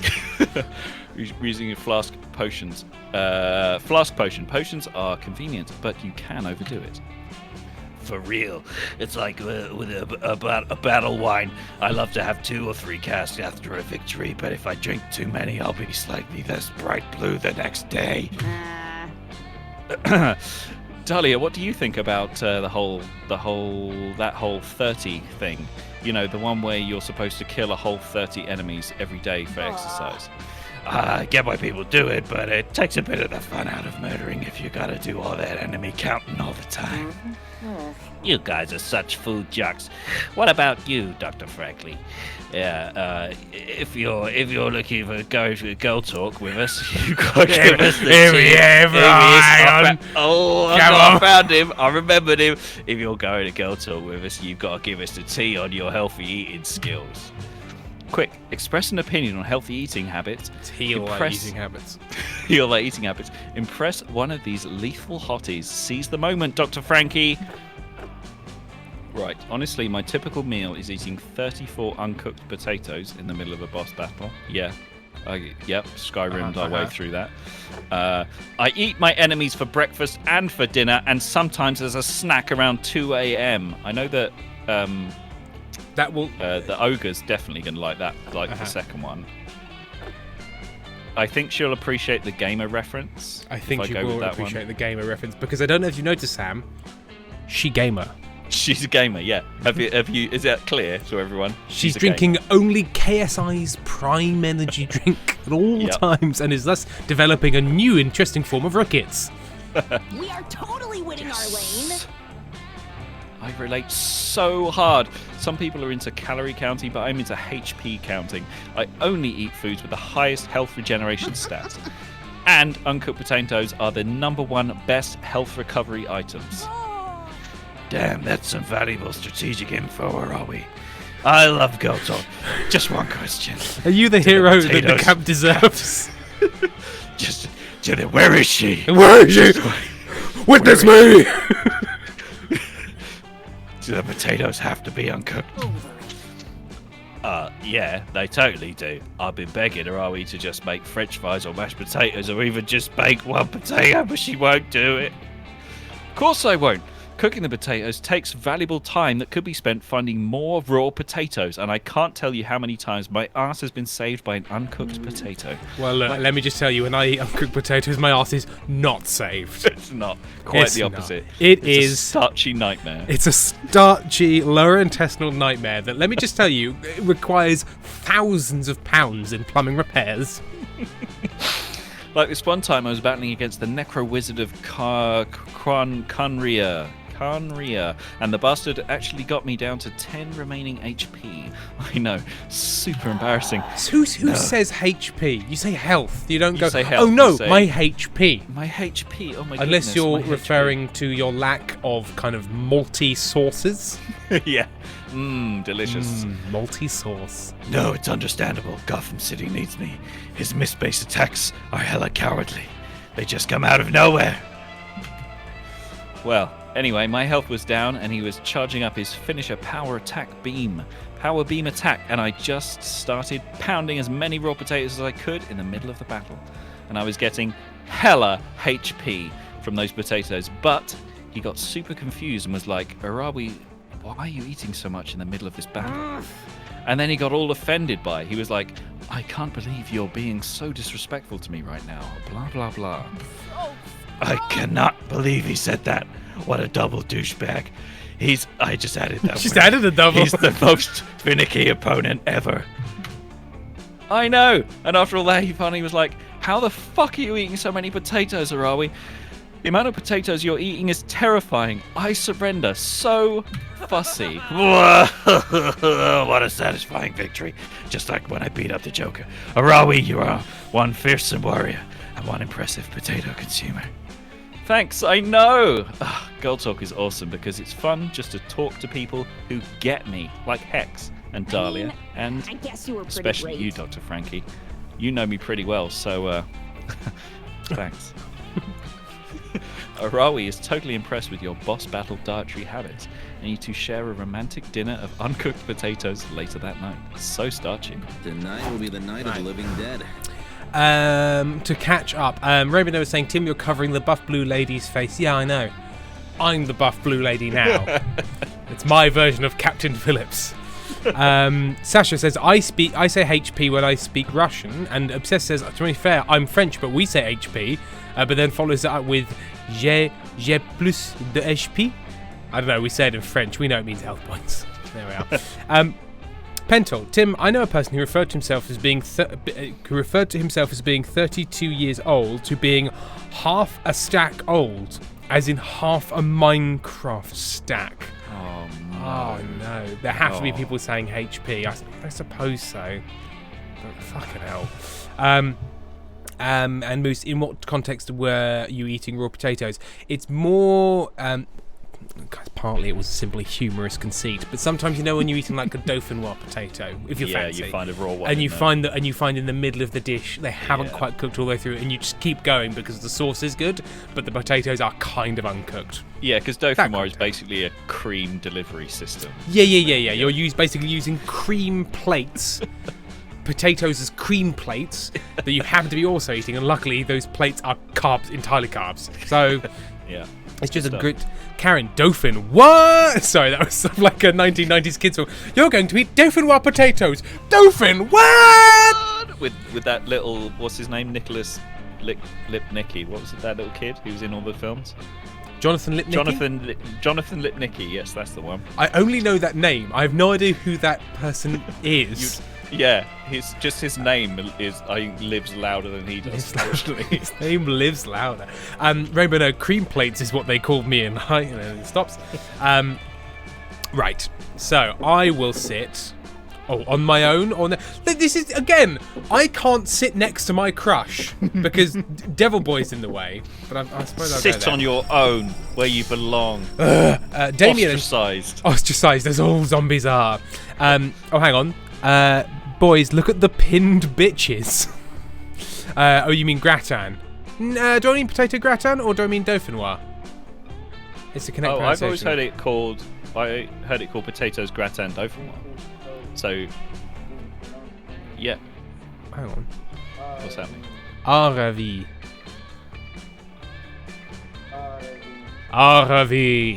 But sort of intoned in a terrifying way. Aravi. Well, thank you. Obsessed known salt. Yes, it is gratin dauphinoise. There we are. Yes. Pezcaz, this is why you should have gone for Mothman. Anyway, Damien and Calculator are discussing something. You head over there on the off chance that it's about you. That it's about how desperately one of them wants to have sex with you. No survivalist. Don't take it so personally, Cal. I'm not saying you're stupid. I'm saying you're super dumb when it comes to surviving in the wild, and I can help.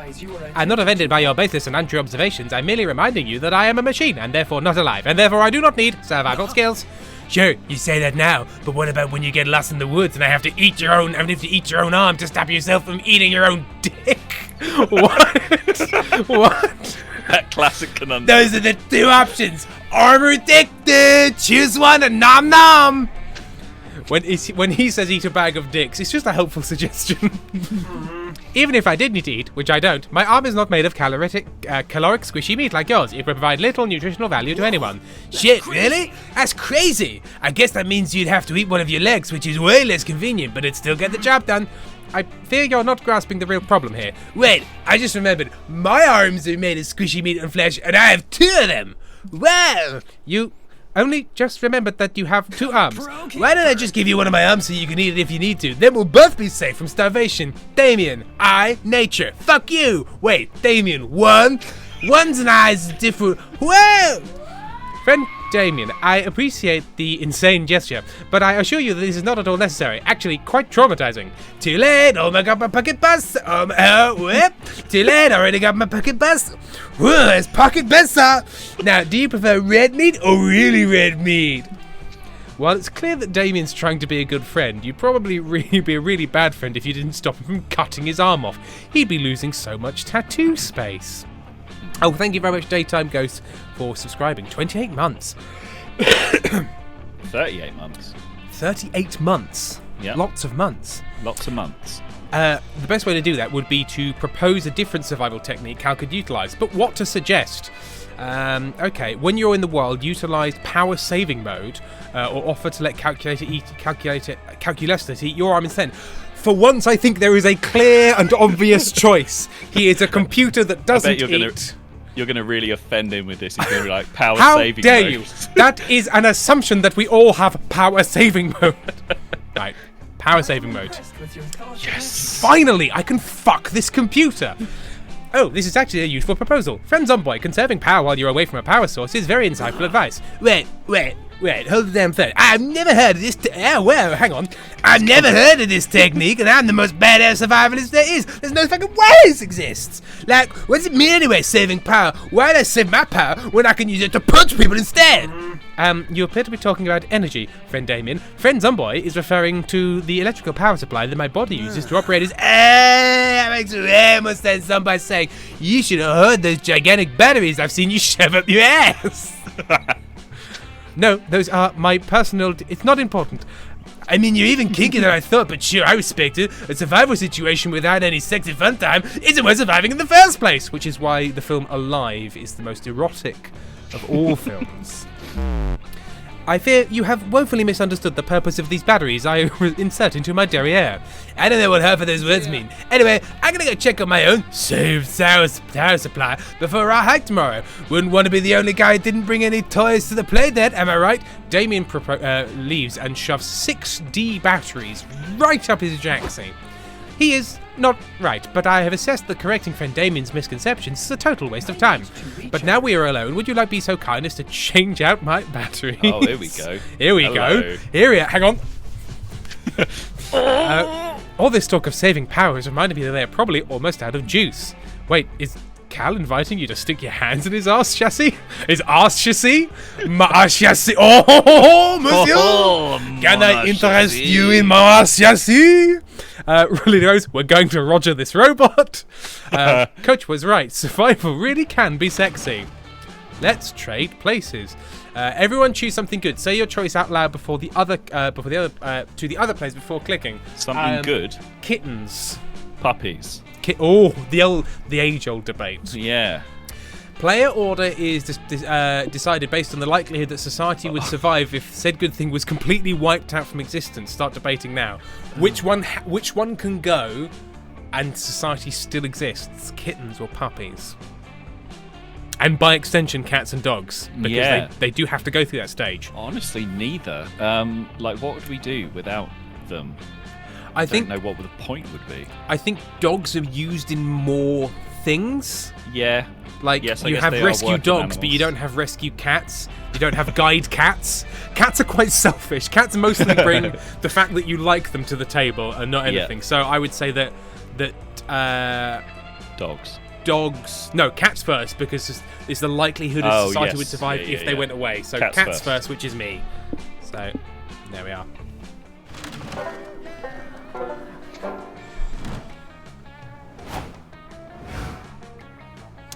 Right, so I'm going to go to the manor. You decide to get your tarot cards read whilst you're in the haunted manor. The wicked old lady who offers you the service is said to be fun. Oh no, said it to be fun, not is said to be fun. The first card she flips over shows a photorealistic drawing of you flying on a hand glider directly into power lines.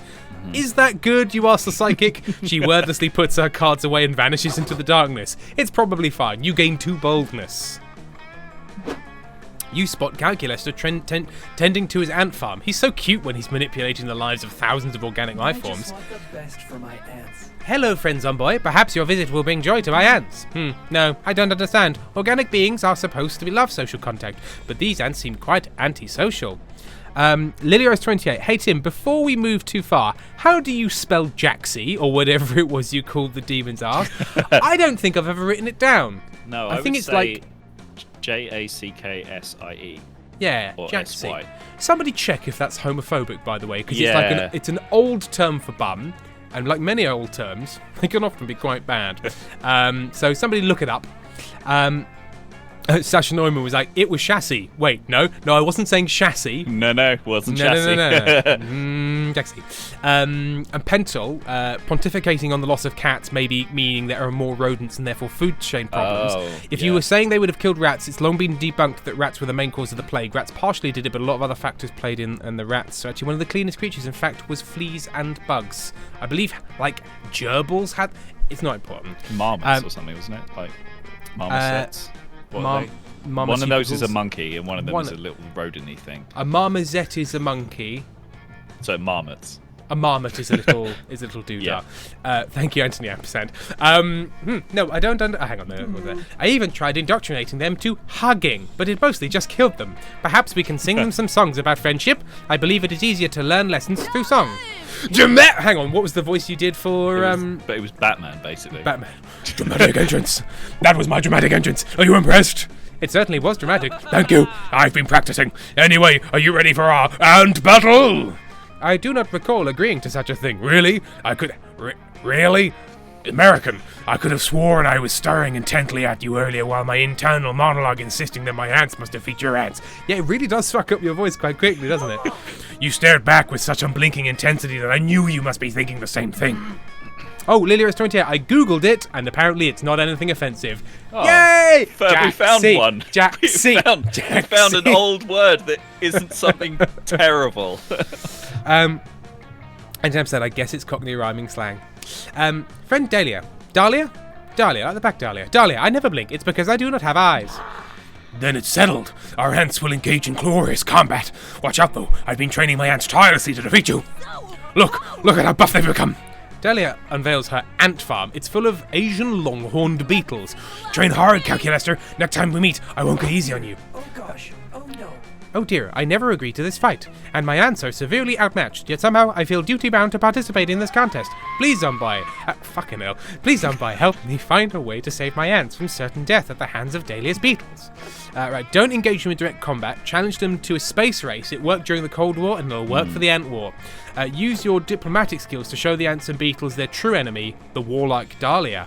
Ooh, So... applying real-world things to the ants has been a problem in the past. Yes, so maybe number one. So and I think that would two. also maybe smarts because it's a space race, which I've not got much. But I think like diplomatic skills would be charm. Yes, which is quite high. Let's give it a go. Yeah. Yes. You can do this. You once did diplomacy with some spiders in high school, and some beetles are nothing. You managed to distract Dahlia by telling her that there's a tree in the forest that she hasn't punched yet, and soon face to face with the beetles president. You tell him the same thing that you told the ants queen. The real enemy isn't the other insects. It's the cruel dictator who is forcing them to fight their formic brethren. You're not sure whether you've gotten through to them because beetles can't speak or understand language, but a few days later it's time to put your diplomacy to the test. Alright, you scrubs, it's time for us to see who's the real ants are. If that's all you wanted to figure out, the answer is clearly my ants because your ants are beetles. Your propaganda has no effect on me, Calculester. Have at you! Wait, what's happening? The ants aren't fighting each other. They're fighting me! Sure enough, both Calculator's ants and Dahlia's beetles have spilled out of their terrariums and are crawling over Dahlia. Ah! Zombie, you tricked me! Oh! I should have trained my ants not to betray me! No, it can't be. How can I allow myself to be bested this way? I must fight on. Witness me. I must prevail. Friend Dahlia, it's only some insects crawling on your body. Perhaps you are so weak that even some puny insects can defeat me. Indeed, I am ashamed, but you're not wrong. I must train harder than ever before. So long, ants. Dahlia flees the battlefield, shaking off most of Calculester's ants in the process. You gather them up and return them to their home. They've had a stressful day, so you let them ruin a picnic you were planning to have with Cal. Nice try. You gain 2 fun and 1 charm. Sweet. Nice. Yes. Okay. I don't think we haven't been to Scout HQ yet, have we? Just a heads up, Sam. Aaron has just said, I've just realised what the title of this stream is, and I don't know if I'm okay with it. Boys dating beasts? That's perfect. What's wrong with that? That's what we're doing. We're boys, we're dating some beasts. Yeah, dating some beasts. I'm going to go to the Scout HQ. You spend all day trying to learn how to use the North Star to know your location and never get lost. It's a fierce challenge and everyone gets like super lost. You say fuck it and try to text the North Star to ask for directions. Maybe no one ever asked. Of course, this achieves nothing. It's a star, and you should stop trying to resort. And it's on EE. The North Star is on EE, and therefore struggles to get signal. Doesn't get any signal. Burn Kevin on EE. Bacon lied. It's a star, and you should stop trying to resort to sheer absurdity to resolve your problems. You get no badge. No one does it, and it was all a trick test, and it wasn't even nighttime. But Coach awards you +2 creativity for your lateral thinking.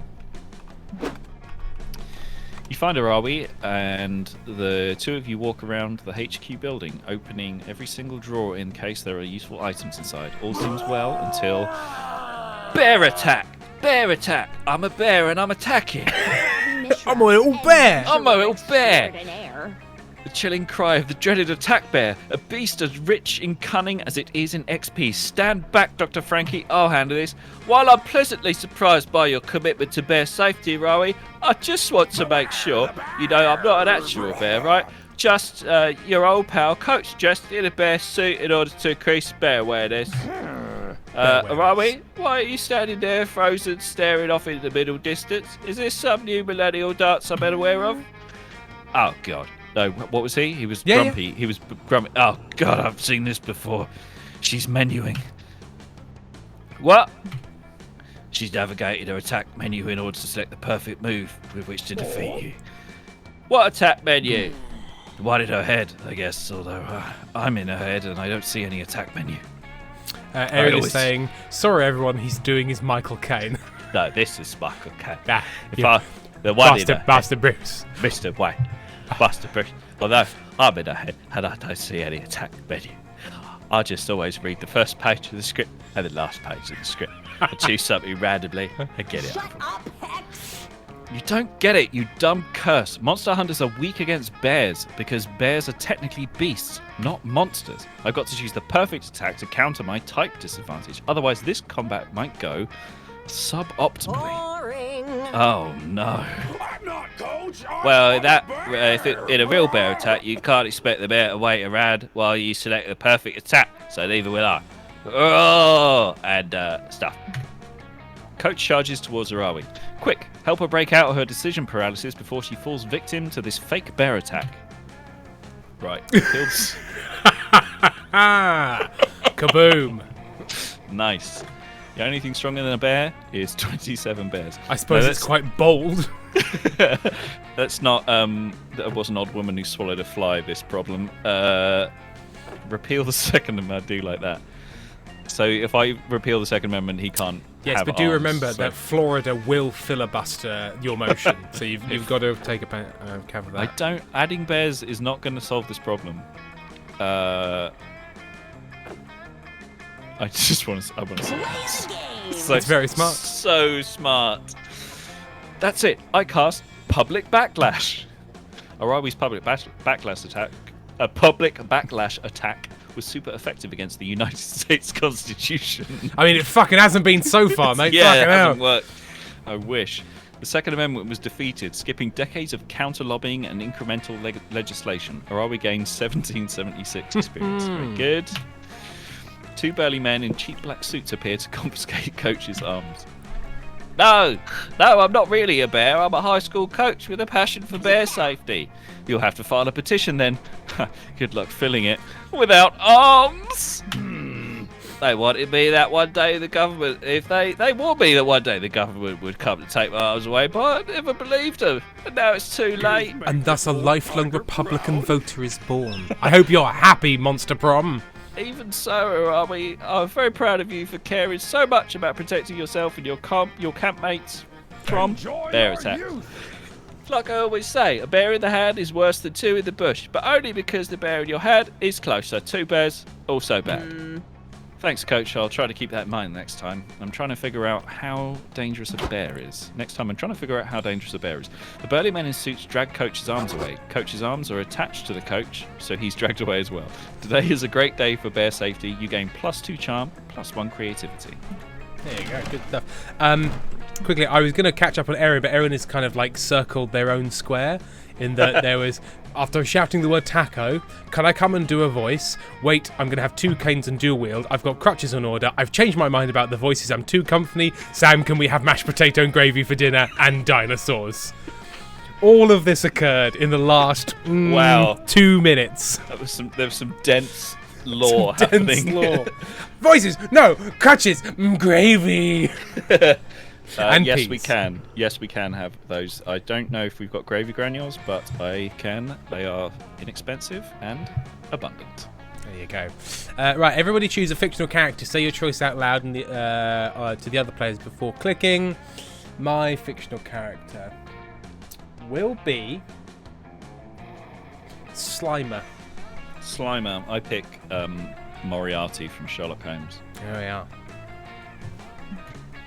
Player order is decided based on which fictional character will be the best companion in a life or death scenario. I mean, Moriarty every way. He might be planning the life or death scenario to kill you, yeah. but Slimer will just slime you regardless of the situation. So I take the risk. Moriarty might help you if it helped him. Yeah. Slimer has no concept of anything happening other than eating and causing chaos. He just deep throw a hot dog, slime you in the face, and run away. Yeah. I think that's me then. That's you.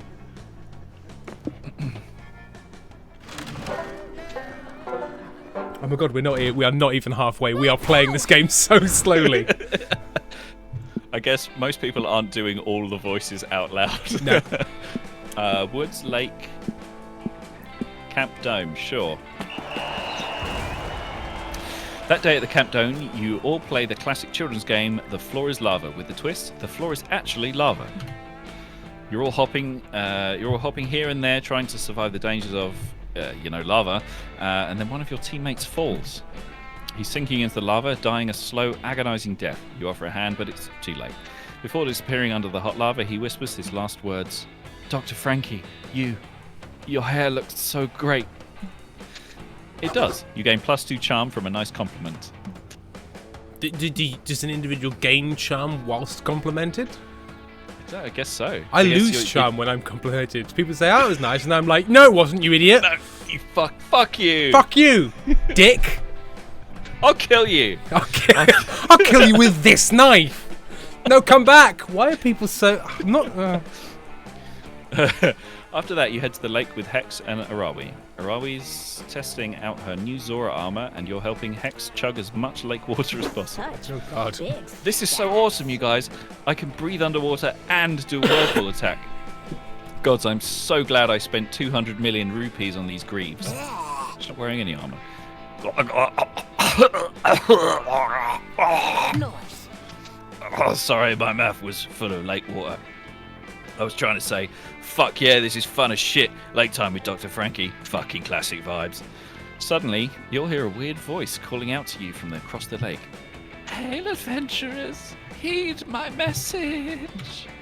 You look over and see a messenger emerging from the trees. I thought it was going to be like a lake monster or no, lady it's of just the a lake. guy. It's just a guy. He's holding a little scroll and he looks just out. Oh, that messenger looks familiar. I swear I recognise him. Maybe someone I cursed in the past. Adventurer Rami! Adventurer Hex!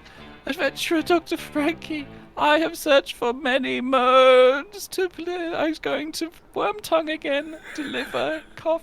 Pad. Yeah. You've got an important message for us. Life or death. Blah, blah, blah. We know the deal. Give me the scroll, noob. The messenger gives Zarawi the scroll, but right afterwards he collapses onto the ground, so I won't have to do his voice anymore. He appears to be dead. Should have had stamina potion, am I right? Anyway, looks like the scroll says, venture to the northern wood. Bring this scroll. The ring of sustenance awaits you. Adventure Sounds awaits. delicious. You guys, this scroll has main quest energy, and it's kind of weird, but I bet this is an invitation to a dope-ass dungeon. Oh, I can smell the loot already! Holy shit, hold everything. I just realised why I recognise this messenger. He's an actor. I saw him on TV in a commercial for that new bagel place that's opening up around here. Then, if he's an actor, that can only mean the Ring of Sustenance is the new bagel store. Or are we? That scroll is a dope-ass guerrilla marketing advertisement. Yes! Oh, no. It's definitely a dungeon invite. Not everything is about bagels, Hex. And the Ring of Sustenance Isn't is a it? super dumb name for a bagel store. Hello. Can I help you? You come in to sit. Ring of Sustenance is a super dumb name for a bagel store. I've just been handed a pair of headphones. I'm not sure why. A gift. Not everything is about motherfucking dungeons, little miss. Dungeon liker. Got her! Oh, we do have gravy granules. We have gravy granules. Woo! Vegetarian. Every time I get them out the cupboard, we have the conversation about whether or not they're vegetarian, and they are. They are. Not everything's about dungeon liking. You know what, Hex? I do like dungeons, and I'm not ashamed of it. You green fart cloud. Huff my shorts, you loser ass. Those are Now, to be fair, No, but the thing is, you tried to replace an S with a V, which is not. I just took those letters and I just made my own words. Sundare ass, RPG ass, nasty smelling ass, full inventory ass, Cooper Trooper looking ass, bitch. Why'd you take my ass off the rotor, you Oompa Loompa body ass bitch? Oh hell yeah, you've been waiting for Hex and Arawi to have an argument so you could support one of them in a heroic gesture of romantic friendship. That sounds like some emotional blackmail. Yeah. Split wedge. them. You split them up, that's fun. Use a wedge issue for dating. Arawi's right, that's no actor. I can prove it by hurling his corpse into the sea. Hex is right, I just found that messenger's IMDb page. His name is Todd Zombiehead, and he's defo an actor. So, Hex is almost certainly correct. But you're not trying to bang Hex. I'm not trying to bang Hex, so... Or are you? I don't know.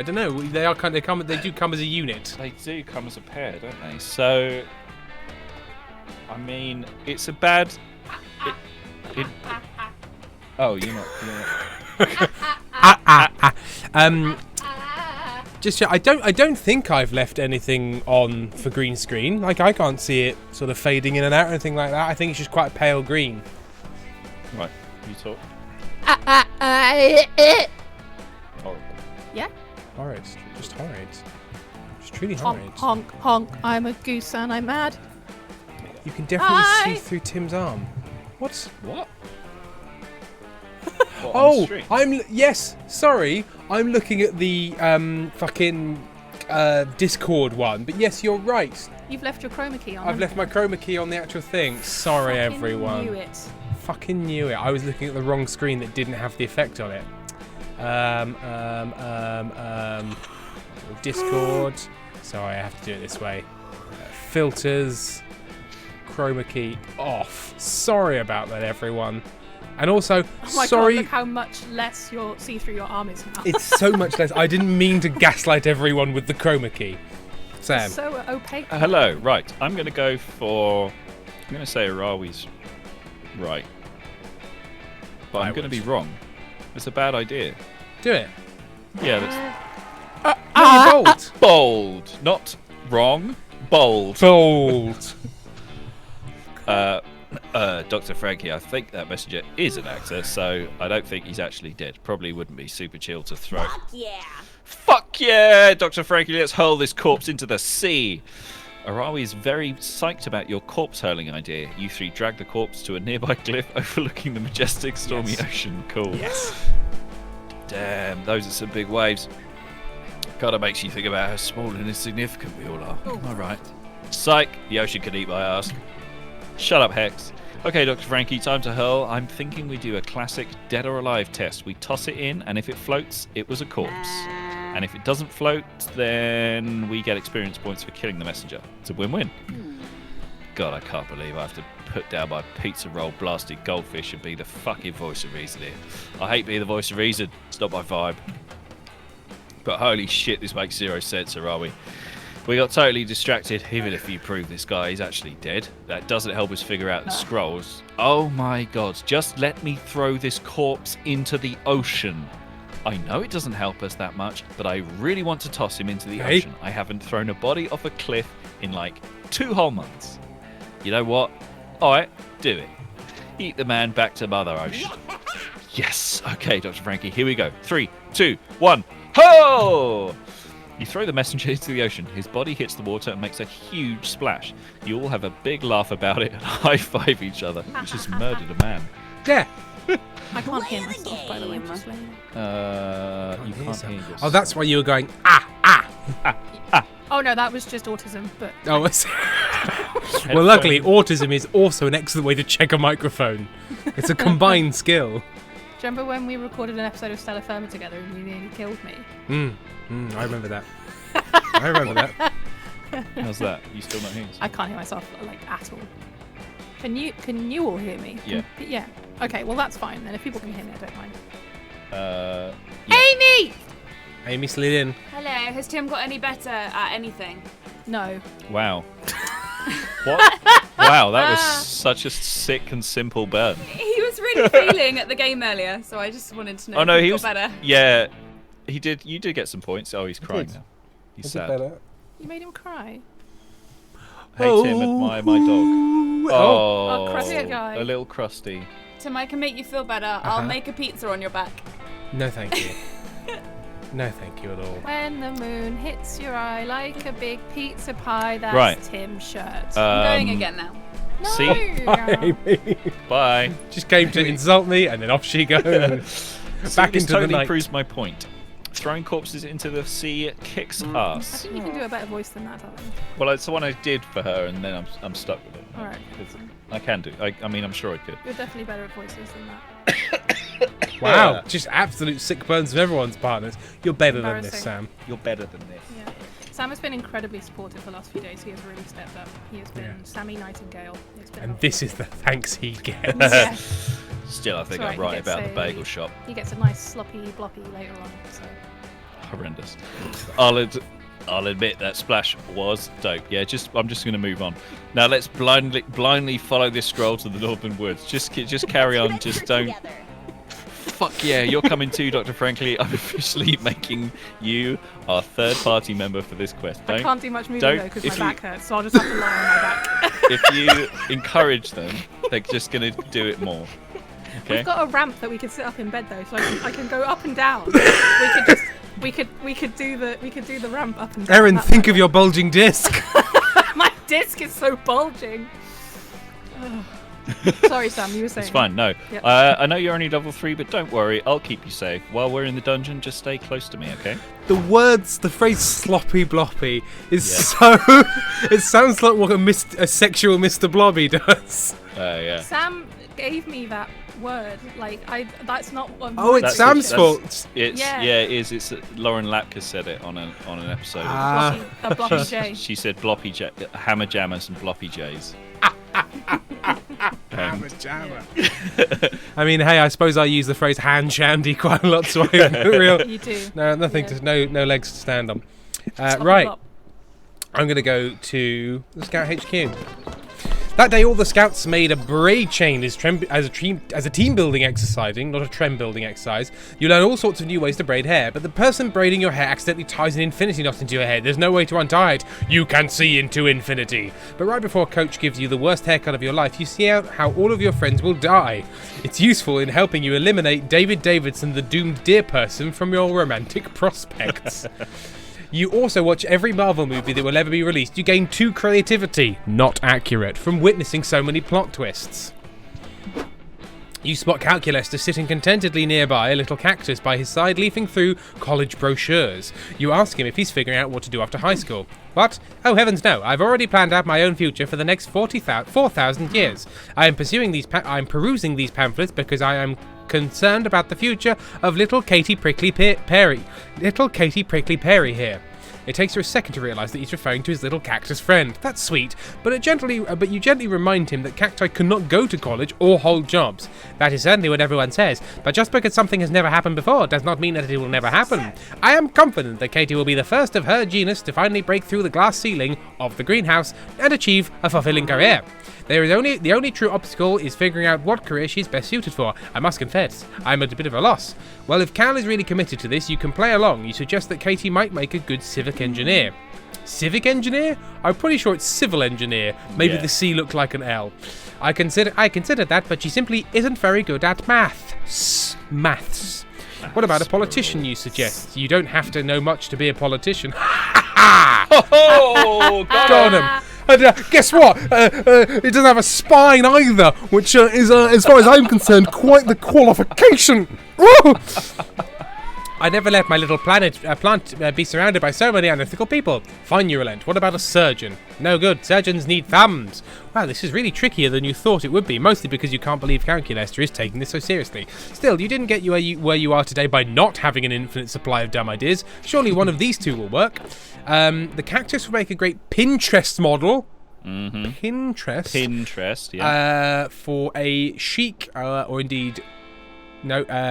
chill interior design photos. With the right education, this cactus might someday become a highly accomplished beverage. What? So do they think tequila is made from cacti? No, you can drink cacti water. Oh, I see. I mean, Just tequila is made of No, it's made of the agave. which is But a is that a lily. type of cactus? Oh, it's a lily. It's a lily. Depends Oh, on the fair cactus, enough. says chat. Depends on the cactus. I'll quench ya, says Bri, who says no. I'll quench ya. Okay, right education would be smarts, Bri, which who I'm says very me, bad sorry. at. I'm going to say education means smarts, which I'm bad at. I think Pinterest means creativity, which I'm bad at. I'm going to go Pinterest mod.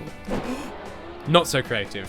What an Damn. ambitious prospect. I have often admired the plants in these glamorous photographs, but somehow business is such a rarefied career. Do you really think little Katie has what it takes? Are you kidding? It's clear just by looking at it that Katie's got star power written all over. No, wait, those are just scores of painful spines. But still, very well, I'm convinced. But how do we get her started in the competitive world of interior design modelling? You managed to book a photographer so you can get Katie to do a photo shoot. He claims to be an expert on, in his own words, that Pinterest stuff. Great. When he arrives, it's not great. Forgive my skepticism, Zomboy, but do all reputable photographers wear backward snapbacks and open Hawaiian shirts with misspelled tattoos on their collarbones? Only the great ones. Sure they do, fam, says the sketchy photographer. Is this the cactus you want me to photograph? To photograph? To photograph? I'm not sure if she's got what it takes. Her spines are a little short. Is that a problem? Cacti often have different lengths in their spines. It does not indicate bad health depending on the genus. Sure, biology is different for everyone and whatever, but the current market likes big, thick, throbbing cactus spines. Don't worry, we can Photoshop them later. Also, let's talk about that pot you've got her in. It's a little too practical. We should repot her in something much skimpier, maybe a pink bowl. Everyone likes pink. Why? Katie's pot was selected for optimal room-to-root growth. Room for root growth and sunlight exposure, and a pink pot would clash with her beautiful chartreuse complexion. What do you know, robot boy? I'm the photographer here. Don't worry, I can still make this cactus shine even with that bland outfit. The photographer dumps a cup of water over the cactus. Yeah, let's get you nice and wet. Really make you sparkle. Right, this guy's got to go. This guy's gotta go. No, that's far too much water for a cactus. The soil should be barely moist. Nah, cacti don't worry about a little bit extra water. They care about it looks sexy. This is a photo shoot about interior design. It has nothing to do with being labelled as a sexy cactus. Nah, man, good interior design is all about sex these days. Shark Clanky Lester jumps to save Katie from another cup of water and kicks the photographer out. How could you possibly put my dear Katie in such a compromising position, Zomboy? You clearly don't care about her feelings at all. You totally don't, because you don't think cacti have feelings. It just goes to show how naive you are, which is why you lose 2 smarts and 1 creativity. Both of my choices were bad. I feel like I'm really backed into a corner. What the fuck? It is great question. Coming up on 6 o'clock. Time for a break. Yes. Can I sing the song? Okay. Sing the song. You sing the "Don't worry, well nothing wrong." Oh, okay. Don't worry, there's nothing wrong. Thunder! The brothers Meredith will be back soon. Thunder! Okay, lovely stuff. We're also playing one of my songs, which will not be as good as that. Obviously, we can't compete with that. But yes, I hope you enjoy this, my second song, which is called "A Devil in the Nighttime."